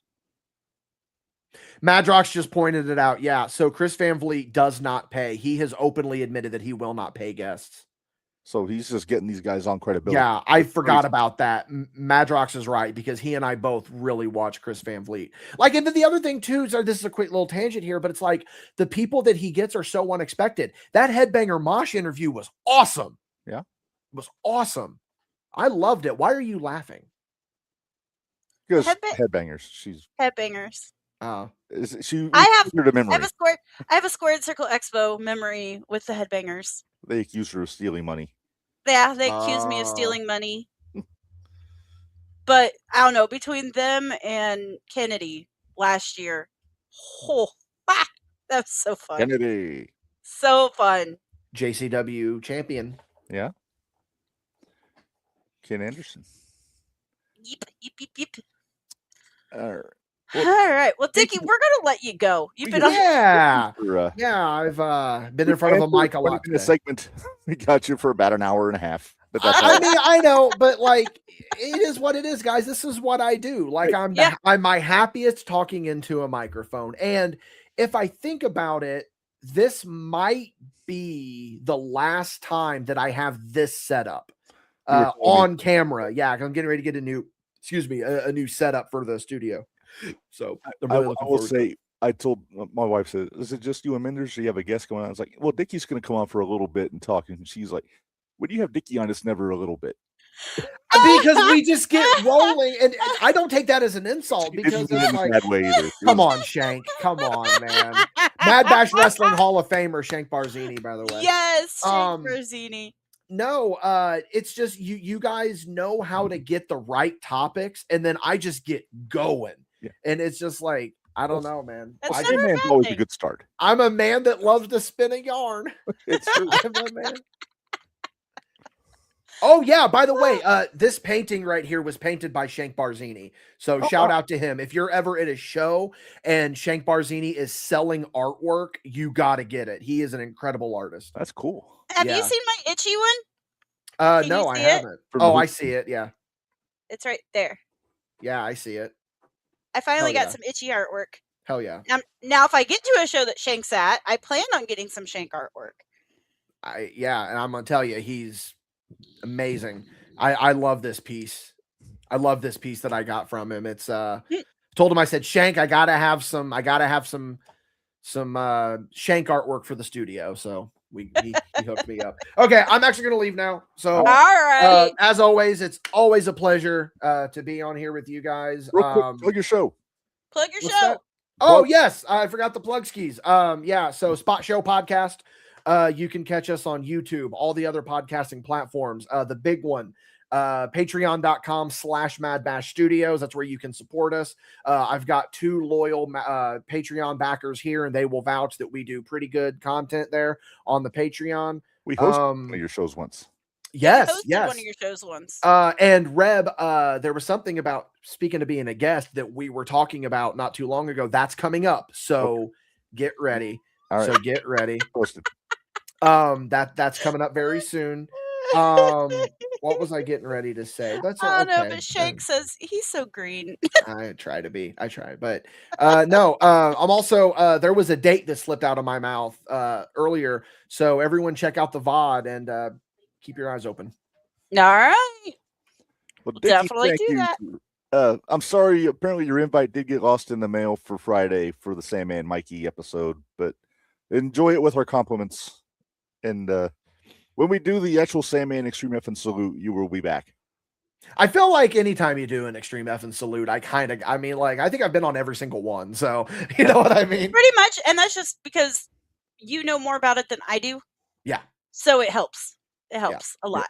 Because we've done Sabu, the Dudleys, and Tommy so far. Sandman's going to be the next one around the time of his last match. Yep. We still got to do a Raven.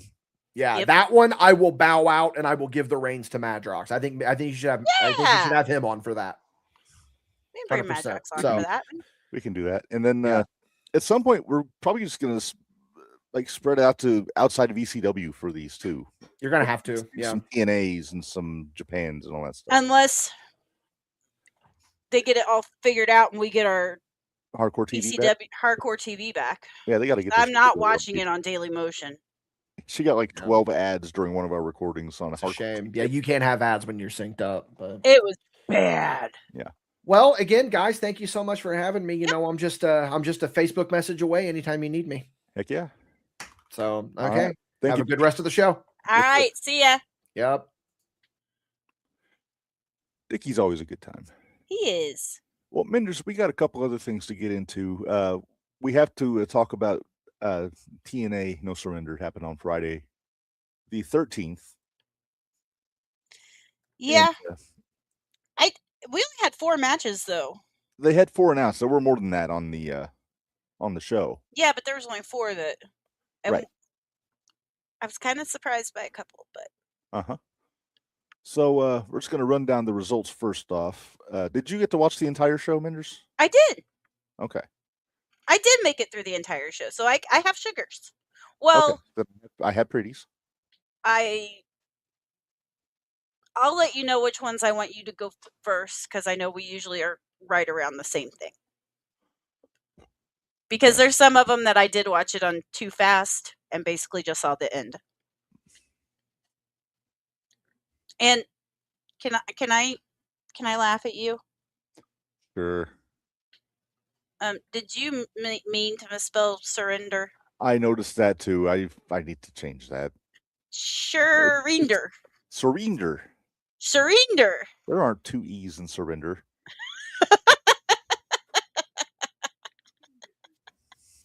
Now the wife is making fun of me. Good. But that's all right. I had it coming. All right, so the show starts off, Minderz, with the Knockouts Battle Royal to get a championship opportunity. It was Rosemary, Jody Threat, Tessa Blanchard, Mila Moore, Victoria Crawford, Jada Stone, Harley Hudson, Mara Sade, Elena Black, and Myla Grace in this one. This surprised me, actually. Yeah, Jody Threat eliminated Tessa Blanchard to win. Did you notice Mara Sade throwing a super kick at a ghost on the apron before this? Sure did. She was wrestling the Invisible Woman. The Invisible Woman, yes. Woman. There you go. Okay, wait. Yes, we know. When the reveal happens, it's got to be Seth. We agree. We agree. We agree on this. Yes. All right. So that was number 1. Number two, the second match. International Championship Stacks versus Trey Miguel. Oh my God. And we both had Wait, Stacks we didn't winning do. Oh, yeah. Whoops. You go to the pretty sugar section and get this. There we go. All right. Minderz, how many sugars did you give the Battle Royal? 4. 4? Yeah, I was the same. I went 4. I wasn't too thrilled about it. I wasn't gobsmacked by it. It was. There wasn't anything that was crazy. It was what it was. Yeah. Sean asked, when does the review happen? It's going to be at the Chamber. Well, no, for the February 28th. No, that's the box. Oh, the hooded figure is probably going to be sometime before WrestleMania. it might be. It might be at Elimination Chamber. Yeah. You never know. All right. So anyway, back to this. Stacks against Trey, International Championship. We were both wrong, Minderz. We were. Ariana got kicked out. Then Trey got the win. So I don't know who Teddy Swims is, but he was in Trey's corner. Did you see where they both about tried to kill each other? When they fell off the top? Good Lord. Yeah. That scared me a lot. Yes. Overall, the match was really good. I thought. The match was good. Minderz, how many sugars? You still have 4 pretties up there. Oh. It was a really good match, but I'm going to give this 3.5 sugars because I felt like it was a little bit sloppy, especially with that fall. Yeah. There's a couple other things that I thought it looked a little forced. Okay. Looks like Sugar's wearing a hat. Yeah, I went 3 pretties. Okay. Look at the judgment on her face. Mm-hmm. Yeah, she doesn't get close enough for me to pick her up on camera like Noodles does. She knows better. She don't want her butthole on camera. No. All right, next up here, we've got Flop Dollar came out, Minderz, and cut a promo talking about how he's not on the card. So he said he was going to be on commentary for the rest of the night. Yay. Also talk shit about Jelly Roll, who was in the crowd. Yeah. Maybe not the best match, Minderz, but maybe my favorite match on this card was Mance Warner against and Action Mike Jackson. Our buddy, Minderz. Our buddy. The ageless one himself, Action Mike Jackson. And Dude, when he flew out of I could not believe he did the fly out of the the ring. oldest tope in the history of TNA, they said. I would believe it. And they said Mike broke his own record for oldest wrestler in the history of TNA. Did he? Yeah, he's 75. Jeez. But, and then Flop was not pleased. Number one, I'm going to give Flop credit about something. He has a sense of humor. Did you listen to the commentary? I did not, because I was trying. There was other TVs on in the house, and when Mike went for the tope, Flop says, "Don't do what I did." and then he said, "At least I landed on my feet." Oh, geez. True. Yeah. And then he said that's the first thing Paul Heyman said to him when he got to the back. So he landed on his feet. So he can, at least he's having fun with it. He's not. Hey, I will say too that I did appreciate the fact that Manser and Steph both shook his hand at the end of the match and kind of, I think, gave him his flowers. Manser's kind of leaning babyface these days. And then no, he still looks terrifying. Well, yeah, but he's acting like a babyface. Mm-hmm. Especially after Flop started talking shit to Steph at the announce table. Yeah, you don't talk shit, Steph. He said she ruined Mance Warner. Ooh. And then I don't know about all that. I don't know. He's been soft since he's been with Stephanie. Okay. And then AJ left, so he did not do all the rest of the Thank God, because I'm not sure I could have dealt with Flop Dollar talking the entire time. No. He did a lot of talking in that Manser match. Next, I'm sorry. Sugars and Pretties. Let me get my ratings. You know what? I am going to give this 3 sugars. Because it did what it was supposed to do. I gave it 2.5. 2.5. It was in a long match. Didn't have to be. It didn't need to be. Manser made Jackson look like $1 million. Mm-hmm. And Jackson made Manser look like $1 million. Yep. So I was good with it. I did like the walk all the way around the ring like normal. Mm-hmm. Vintage Mike Jackson. Vintage.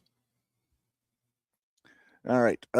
Then we have the Knockouts Tag Team Championship. The Elegance brand, M and Heather, along with the personal concierge, Ash by Elegance, and Mr. Elegance, against Indy Hartwell and Zaya Brookside.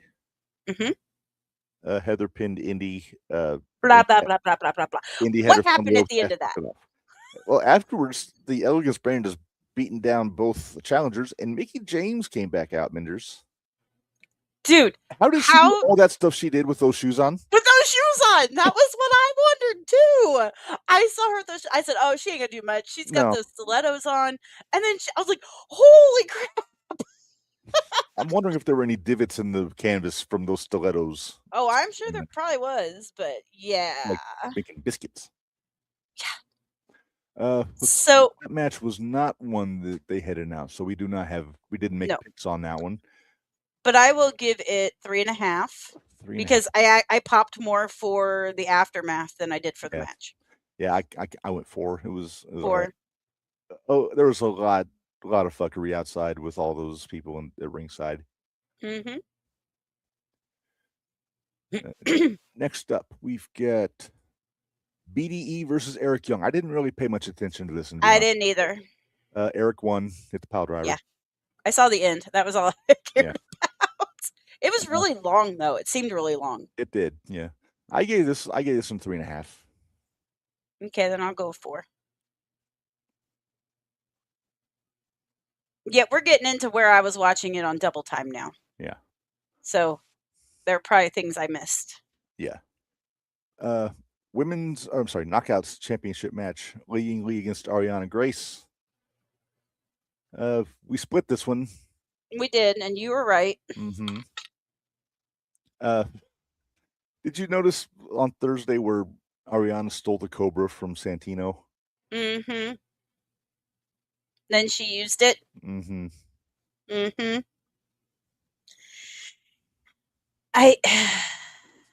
For as green as Ariana is, it wasn't a bad match. No, but you could tell that Ling was... She was carrying. She was carrying. Yeah. So with that said, Minderz, how many sugars do you give this one? 4. I wasn't a fan. Yeah, I'm with you. I went 4 pretties. It wasn't bad enough to where I would give it 5, but it wasn't. No. It wasn't great. No. Then we have Matt Hardy and Jeff Hardy and the Righteous against Order 4. And I believe we did have picks for this one. We both were right on this one. We both picked Order 4. I enjoyed Yes. it. I spent the whole time waiting for the Righteous to turn on the Hardys. Right? Now, at the Agent Zero is something. Yeah. And I like the Great Hands as a tag team. I like Prince Ali. I didn't hate it, so... I enjoyed it. And I didn't trust the Righteous, so... So, Sugars? We'll go 3. 3. All right. I will go... I'll go 2.5. Okay. One of the better Hardys matches, I gotta say. Probably because they didn't have to be in there the whole time. I was saying they didn't be in there. They were right in the apron most of the time. I'm so using that. I'm stealing it from Dickie. He doesn't know it yet. After the match, Elijah came out with his guitar case casket, because apparently there's a guitar case casket match on Thursday with Ali. Gotcha. Ali got thrown in it, but he got out before they could close it on him, and he ran away. Sure did. All right. So we got our main event Minderz. Santana and Slater against Nemeth and Edwards. And I forgot about something here. Everybody in this match, except for Santana, had a claim to the World Championship. Yes. Because Eddie has the briefcase. You got Feast Yes. for Fire. Nick has the Call Your Shot trophy. Mm-hmm. And Leon has option C with the X Division Championship. If he wants to relinquish the belt, he get a title shot. Oh, jeez. That's something that's been going on for years. I think Austin Aries invented that back in the day. Of course he did. So we were both wrong. We were. Okay, so this match had a lot of fuckery in it. It really did. Well, Eddie had the entire system out there with him. Then Macklin comes out, and him and Santana fight off to the back. We don't see him anymore. Then Moose comes out and fights Eddie off to the back. So we're left with Nemeth against Slater. Mm-hmm. And then Slater's bouncy too. Slater's very bouncy. Slater wound up getting the clean win with the Swanton 450. Mm-hmm. So okay, good. I didn't miss anything more than I thought I did. So it was what it was. Okay. Although I did miss Macklin coming out because I was fast forwarding. Yeah. And it was just so I could say I saw it. Yeah. It had a lot of fuckery to it, but it made sense where it came in. So I gave this 2.5 pretties. I'll go with 2.5 sugars. All right. Santana still has the belt. That's all I really cared about. Santana still has a belt. Leon still has his belt. Yep. Eddie and Nick still have their trophy and briefcase. Yep. So now we move on. Overall show. Yes. Overall. Oh, whoops, wrong one. Go back here. Ratings. Overall, I gave it 3. You want me to go? I would say I'll go 3.5. Okay, I gave it 3. I enjoyed it. You go 3.5. It was fine for what it was. It's not one of their major pay-per-views. No. So it didn't surprise me that there was a lot of shenanigans. Slammiversary or Bound for Glory quality. Right. So we're doing a thing, Minderz. We're going to do our results for GCW from this weekend tonight. Yes, because we have a really special show planned. Yeah, tomorrow. we're not doing indie stuff tomorrow. We have a very special reason for that. Tomorrow on the Shootout.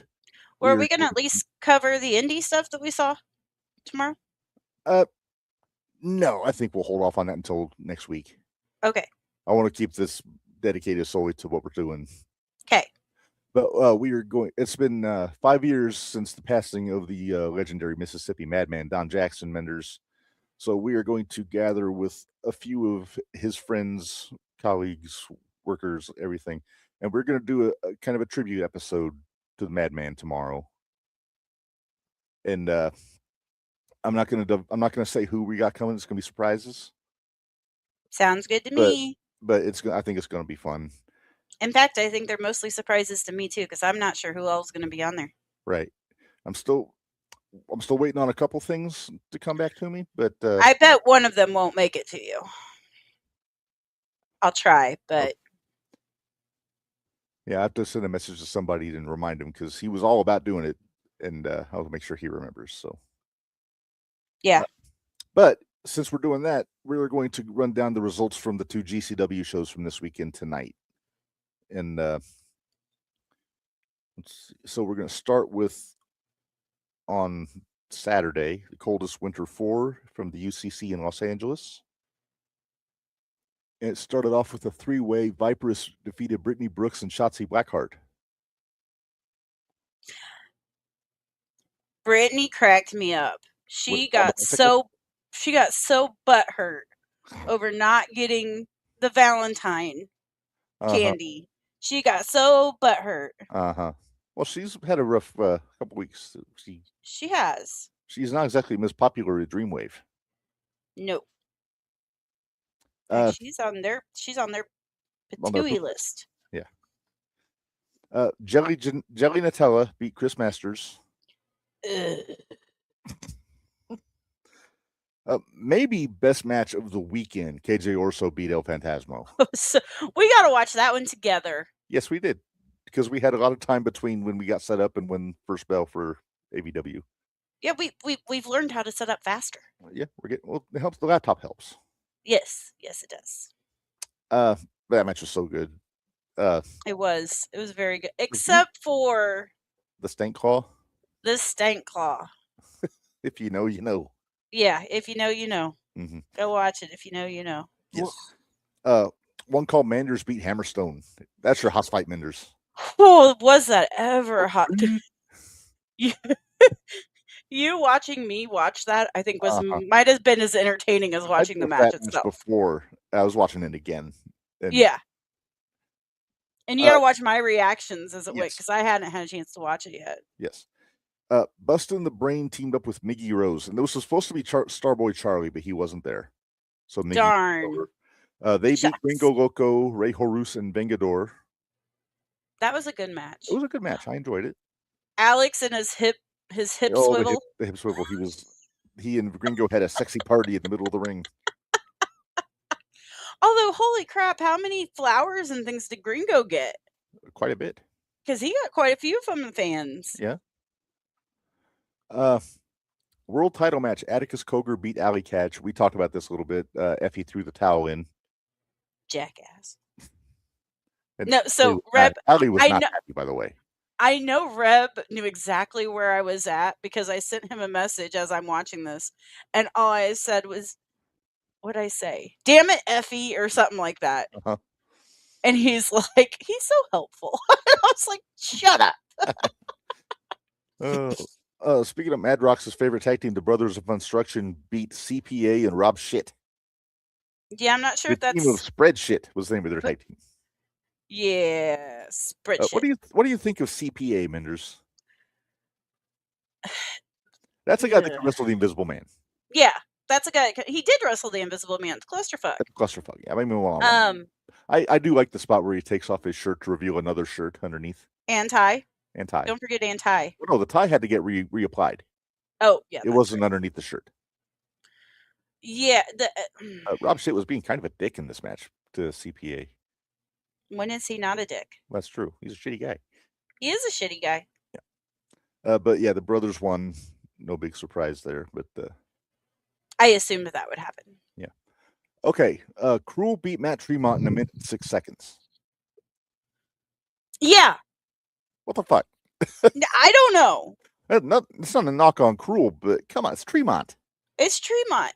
How can the guy that held the ultra violent the back?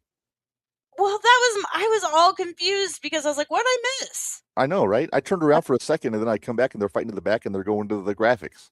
Yeah, I was like, had to rewind. I was like, what happened? Okay, what did I miss? Because I thought I had a good at least 5 minutes. Right, you would have thought so. You would have thought. The main event was for the ultra-violent title. Minderz Otis Cogar defeated Ciclope. A lot of pokey in this match. A lot of pokey. I don't like the pokey Minders. Although I did find it humorous with the gusset plate on the flowers. Yeah, that was nice. That was entertaining. Yes. But gusset plates, I'm so sick. I'm not a fan. Are they overdone? I think a little bit. Okay. Although I do like them better than I like the darts or the skewers. Yes. I'd rather have the gusset plates than... And the syringes. Oh. Hate the syringes. As a hospital employee, I hate when people use syringes as plunder. Ugh. So the next night, Minders, for Holy Smoke. Overall, though, that was a really good show. It was coming really from good the show. UCC. Yeah, I did too. I enjoy their shows at the UCC. That's just a cool look. Mm-hmm. The next show was at the Nile Theater in Mesa, Arizona for Holy Smokes on Sunday afternoon. Yes. I didn't watch the first match. JKM defeats Dante King and Gino Rivera in Thugnificent. Great name. I didn't really pay any attention to that match. No, it was short for a 4-way. It was only 4.5, only a little under 5 minutes long. Yeah. ELP beat Alec Price. I really liked this match. That was fun. That was a lot of fun. Yes. ELP giving his glasses and his vest to Emil as he went out. That was hilarious. Mm-hmm. Let's see. Ciclope and Viperous beat the Brothers of Construction. That surprised me, actually. Construction, we're going to win that. Yeah. Well, Viperous and Ciclope are both over in that part of the country. Oh, I know they are. Yeah. I do. I dig Viperous. She's cool. And I like Ciclope, but yeah. Yeah. Vengador beat Rey Horus. Just, lucha. It is what it was. I didn't watch much of Gordon Oliver beat Hammerstone. Yeah, and what did he get for his first trouble? And the plums for the effort of putting a guy over. Yeah. Oh, he did say that his brain was bigger than Hammerstone. He's wrong. Yeah. He was wrong. Juicy Finau Minders. Remember him? The big Tongan? Oh, yeah. He beat CPA competitor in Power Slap. For those that don't know. Dude. That is his finish. It is his finish. CPA sitting there, like, waiting at the very beginning. Like, he was going to let him. I was like, this is going to be a short match. And then when he came off the top at the end and just got... Oh, he just got slapped out of the air. And it was a knockout. It wasn't even a pin. Yeah, it was a knockout. Stopped it because CPA was unconscious. Yeah. It was... He wore the tie on a singlet. Yes, the clip-on. That was hilarious. Yes. Okay, so it doesn't say title match. Otis Cogar beat Shotzi Blackheart. I think that was for the Ultraviolent Championship. I thought it was. Should have been. Mm-hmm. They were both bleeding, so they were getting Ultraviolent. Oh. Although I will say, I thought Shotzi did better in that one than she did in the girls' match. I agree. I think she's more motivated in like hardcore stuff. Yeah. Manders and Effie went to a no contest. Again, Alley giant catch. screwdriver, alley catch, and whatnot. And then the world title main event Minders, Atticus Cogar beat our buddy Sam Stackhouse. With his hands taped in front of him. With his hands taped, Sam was looking for some come up from the that was the start of the KJ feud, was them feuding with the Cogars. Yep. But put up a good fight. Hey, there's a birthday we forgot to announce. What's that? Sam's daughter. Her birthday yeah. was Sunday. Yes. Happy birthday to Lyric. That's why he was wearing the shirt. Yes. I feel like a schmuck for forgetting that, but anyway. All right, let me get headlines. Why are we back to headlines? Because we are ready for our main event, Minders. Yay! Which is good because I got to pee. I figured it was getting close. Yeah.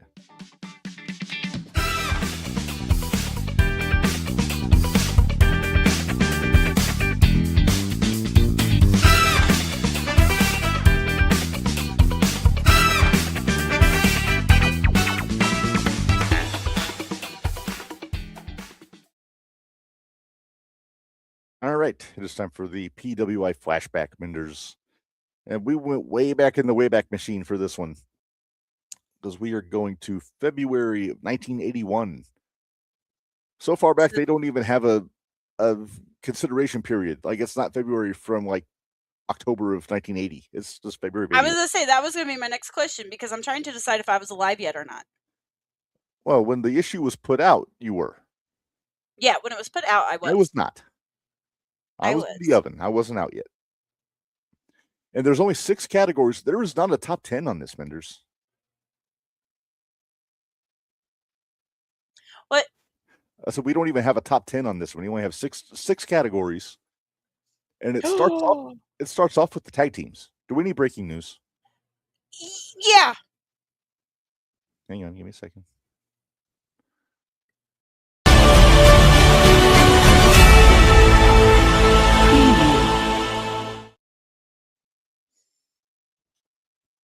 Okay, so just announced an hour ago on Squared Circle Expo. So they have pretty much the full card up here now, I think. Okay. For the wrestling matches. So we've got Killer Cross versus Big Trouble Ben Bishop. Uh-huh. Jack Vaughn versus Matt Riddle. Mm-hmm. The Jet versus, or the Jet.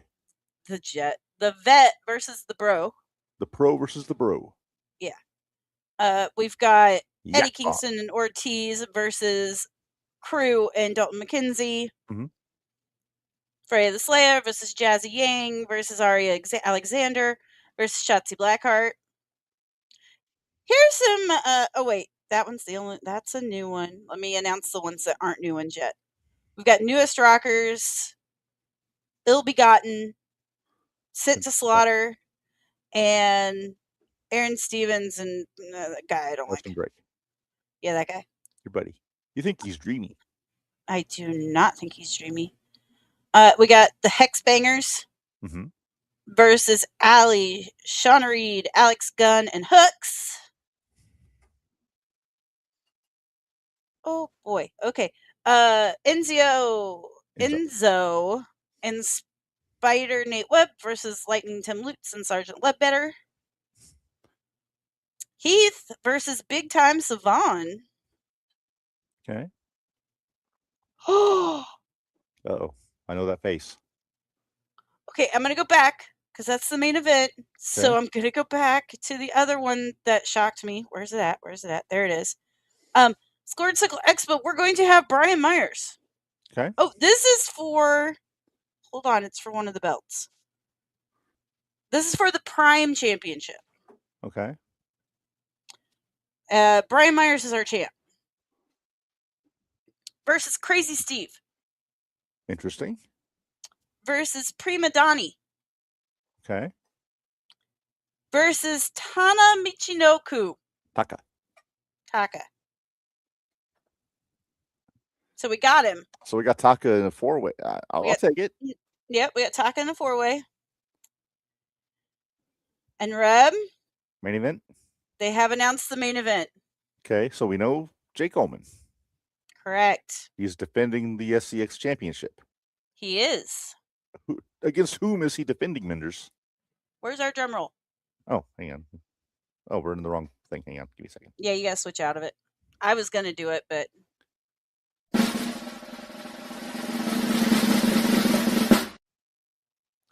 Bandito. Ooh. Oh, that's good. That'll be really good. That will be good. I'll take it. I'll take it too. I was kind of hoping Brody would be in a match, but he might be at Collision. Yeah. That's a pretty darn stacked card, Minderz. Yeah, I'm excited. And that's the Saturday show. We don't even know all the matches for the BLP show. Let me just double check and see if they've made all the announcements yet for that. And they are going to be making some more guest announcements tomorrow. Okay. Let me see here real quick. I can't believe that they. Oh, that's gonna be so fun. I'm really excited about that. BLP. Come on. No, oh, dang it. Don't you dare play that crappy music I don't like. It's on the other Good bit. So, do I have anything on here that could be perceived as annoying? No, great. Okay. Yeah, that's a little obnoxious. Okay, stop. I'm there. And no, they have not announced anything else for that one. They have not. Would you stop it? They haven't announced anything else. I don't know if they will announce too much more for that, though. They don't usually announce everything. Right. All right. Well, anyway, I'm very excited about that card on Saturday, though. Oh, me too. I am stoked. Yes. All right. Well, let's get back to the main event, Minderz, because my back teeth are floating. So let's get through this. Sorry.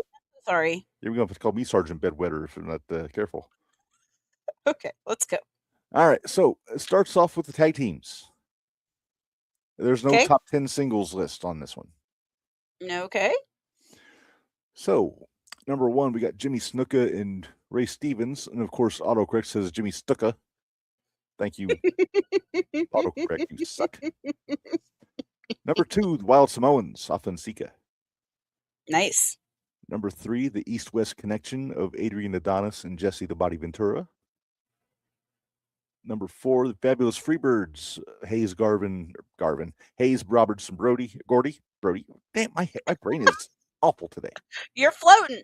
Hey, Minderz, who's in the Fabulous Freebirds? I don't remember. I just said it. Michael Hayes and I'm sorry, I was working on something else. Michael Hayes, Buddy Jack Roberts, Terry Bam Bam Gordy. Okay, there you go. All right. Number 5, the Sheep Herders. And I only know him as Luke and Butch, but Luke Williams and Butch Miller. Okay. Barry Windham and Scott McGee from Florida, number 6. Nice. The Moondogs, Spot and Rex in Memphis, number 7.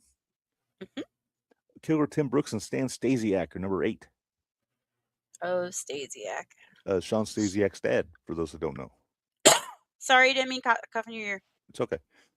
Eddie and Tommy Gilbert are number 9. Tommy is Eddie's dad, if you didn't know, Minderz. Oh, I knew that. And number 10, Rick Martel and Tony Gurria. WWF? Yes. They might have been tag champs at that point. I'm not sure. Maybe it was the Samoans by then. Yeah. All right. Now we go to most popular.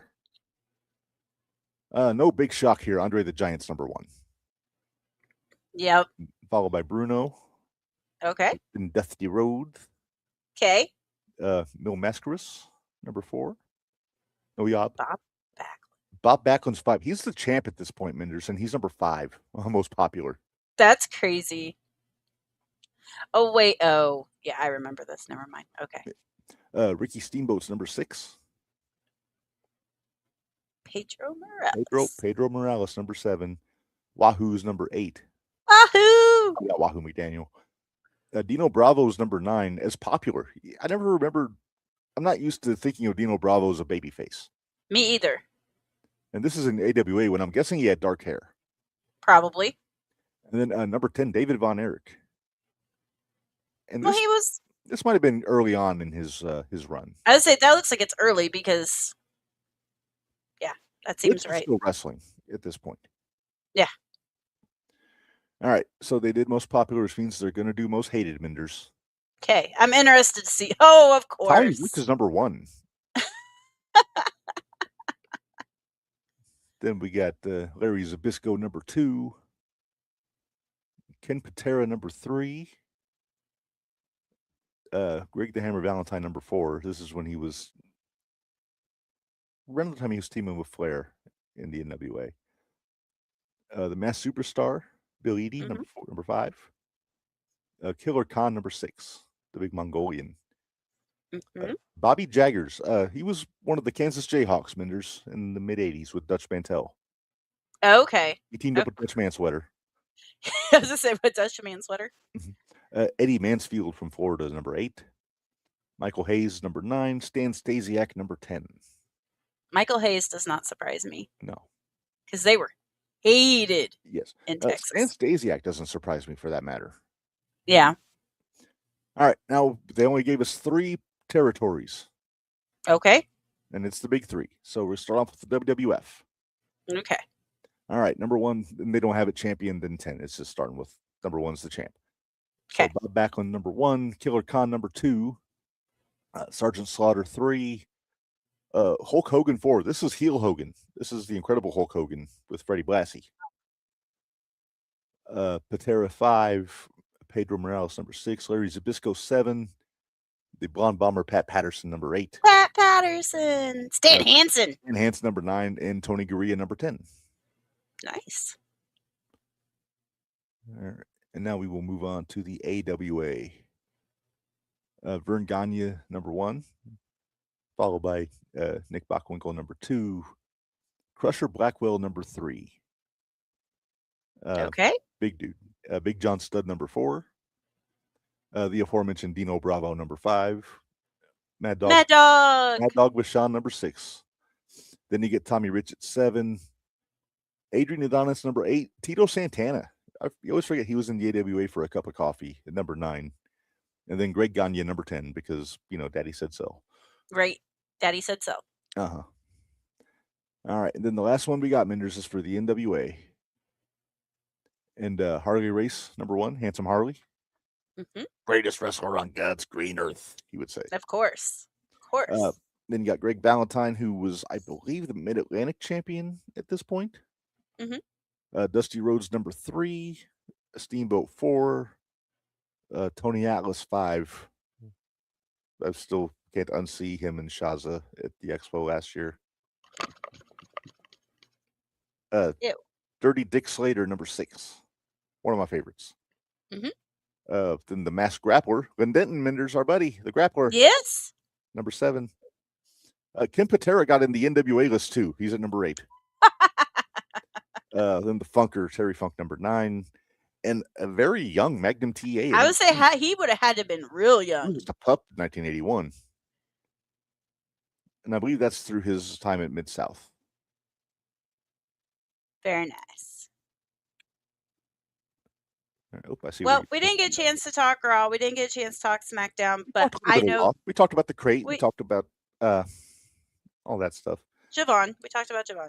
Right. We talked about the pertinent information. The only person I want to mention about is Asuka did get into the Elimination Chamber. Yes, along with Javon for the men. And I will say that I did like the way they booked the women's Elimination Chamber because Natty is not hurt by it. No. Because Bailey took the pin. Yes. And Natty wasn't even factored into the decision. She Nope. She just took a random knee strike to the head, just took her out for 3 seconds. Yep. Well, or the length of a submission. Yeah. All right. Well, like I said, we hope you will all join us tomorrow on the Shootout for our Mississippi Madman tribute. And then, like we were telling you, the Extreme F and Review podcast on Friday, we are going to be doing a watch along of 3 different matches between Mikey Whipwreck and the Sandman. From 2 of them from ECW, then 1 from WCW when it would have been Hardcore Hack versus Mikey Whipwreck. And again, apologies to Dickie Wabash for not inviting him to be involved in this one. Yeah, we forgot to him on the Extreme F and salute to the Sandman. That will inevitably happen. Yes. All right, Minderz, am I forgetting anything? Nope. Let's get out of here. All right. Well, thanks everybody for joining us. Thanks to Dickie Wabash for putting in some time with us today. I do enjoy his takes on things, and he did make me feel better about this Sandman Invisible Man match. Definitely. Yeah. But until next time, for Minderz, this is Reb reminding y'all life is hard, work stiff, and we will see you guys next time. Thanks, guys.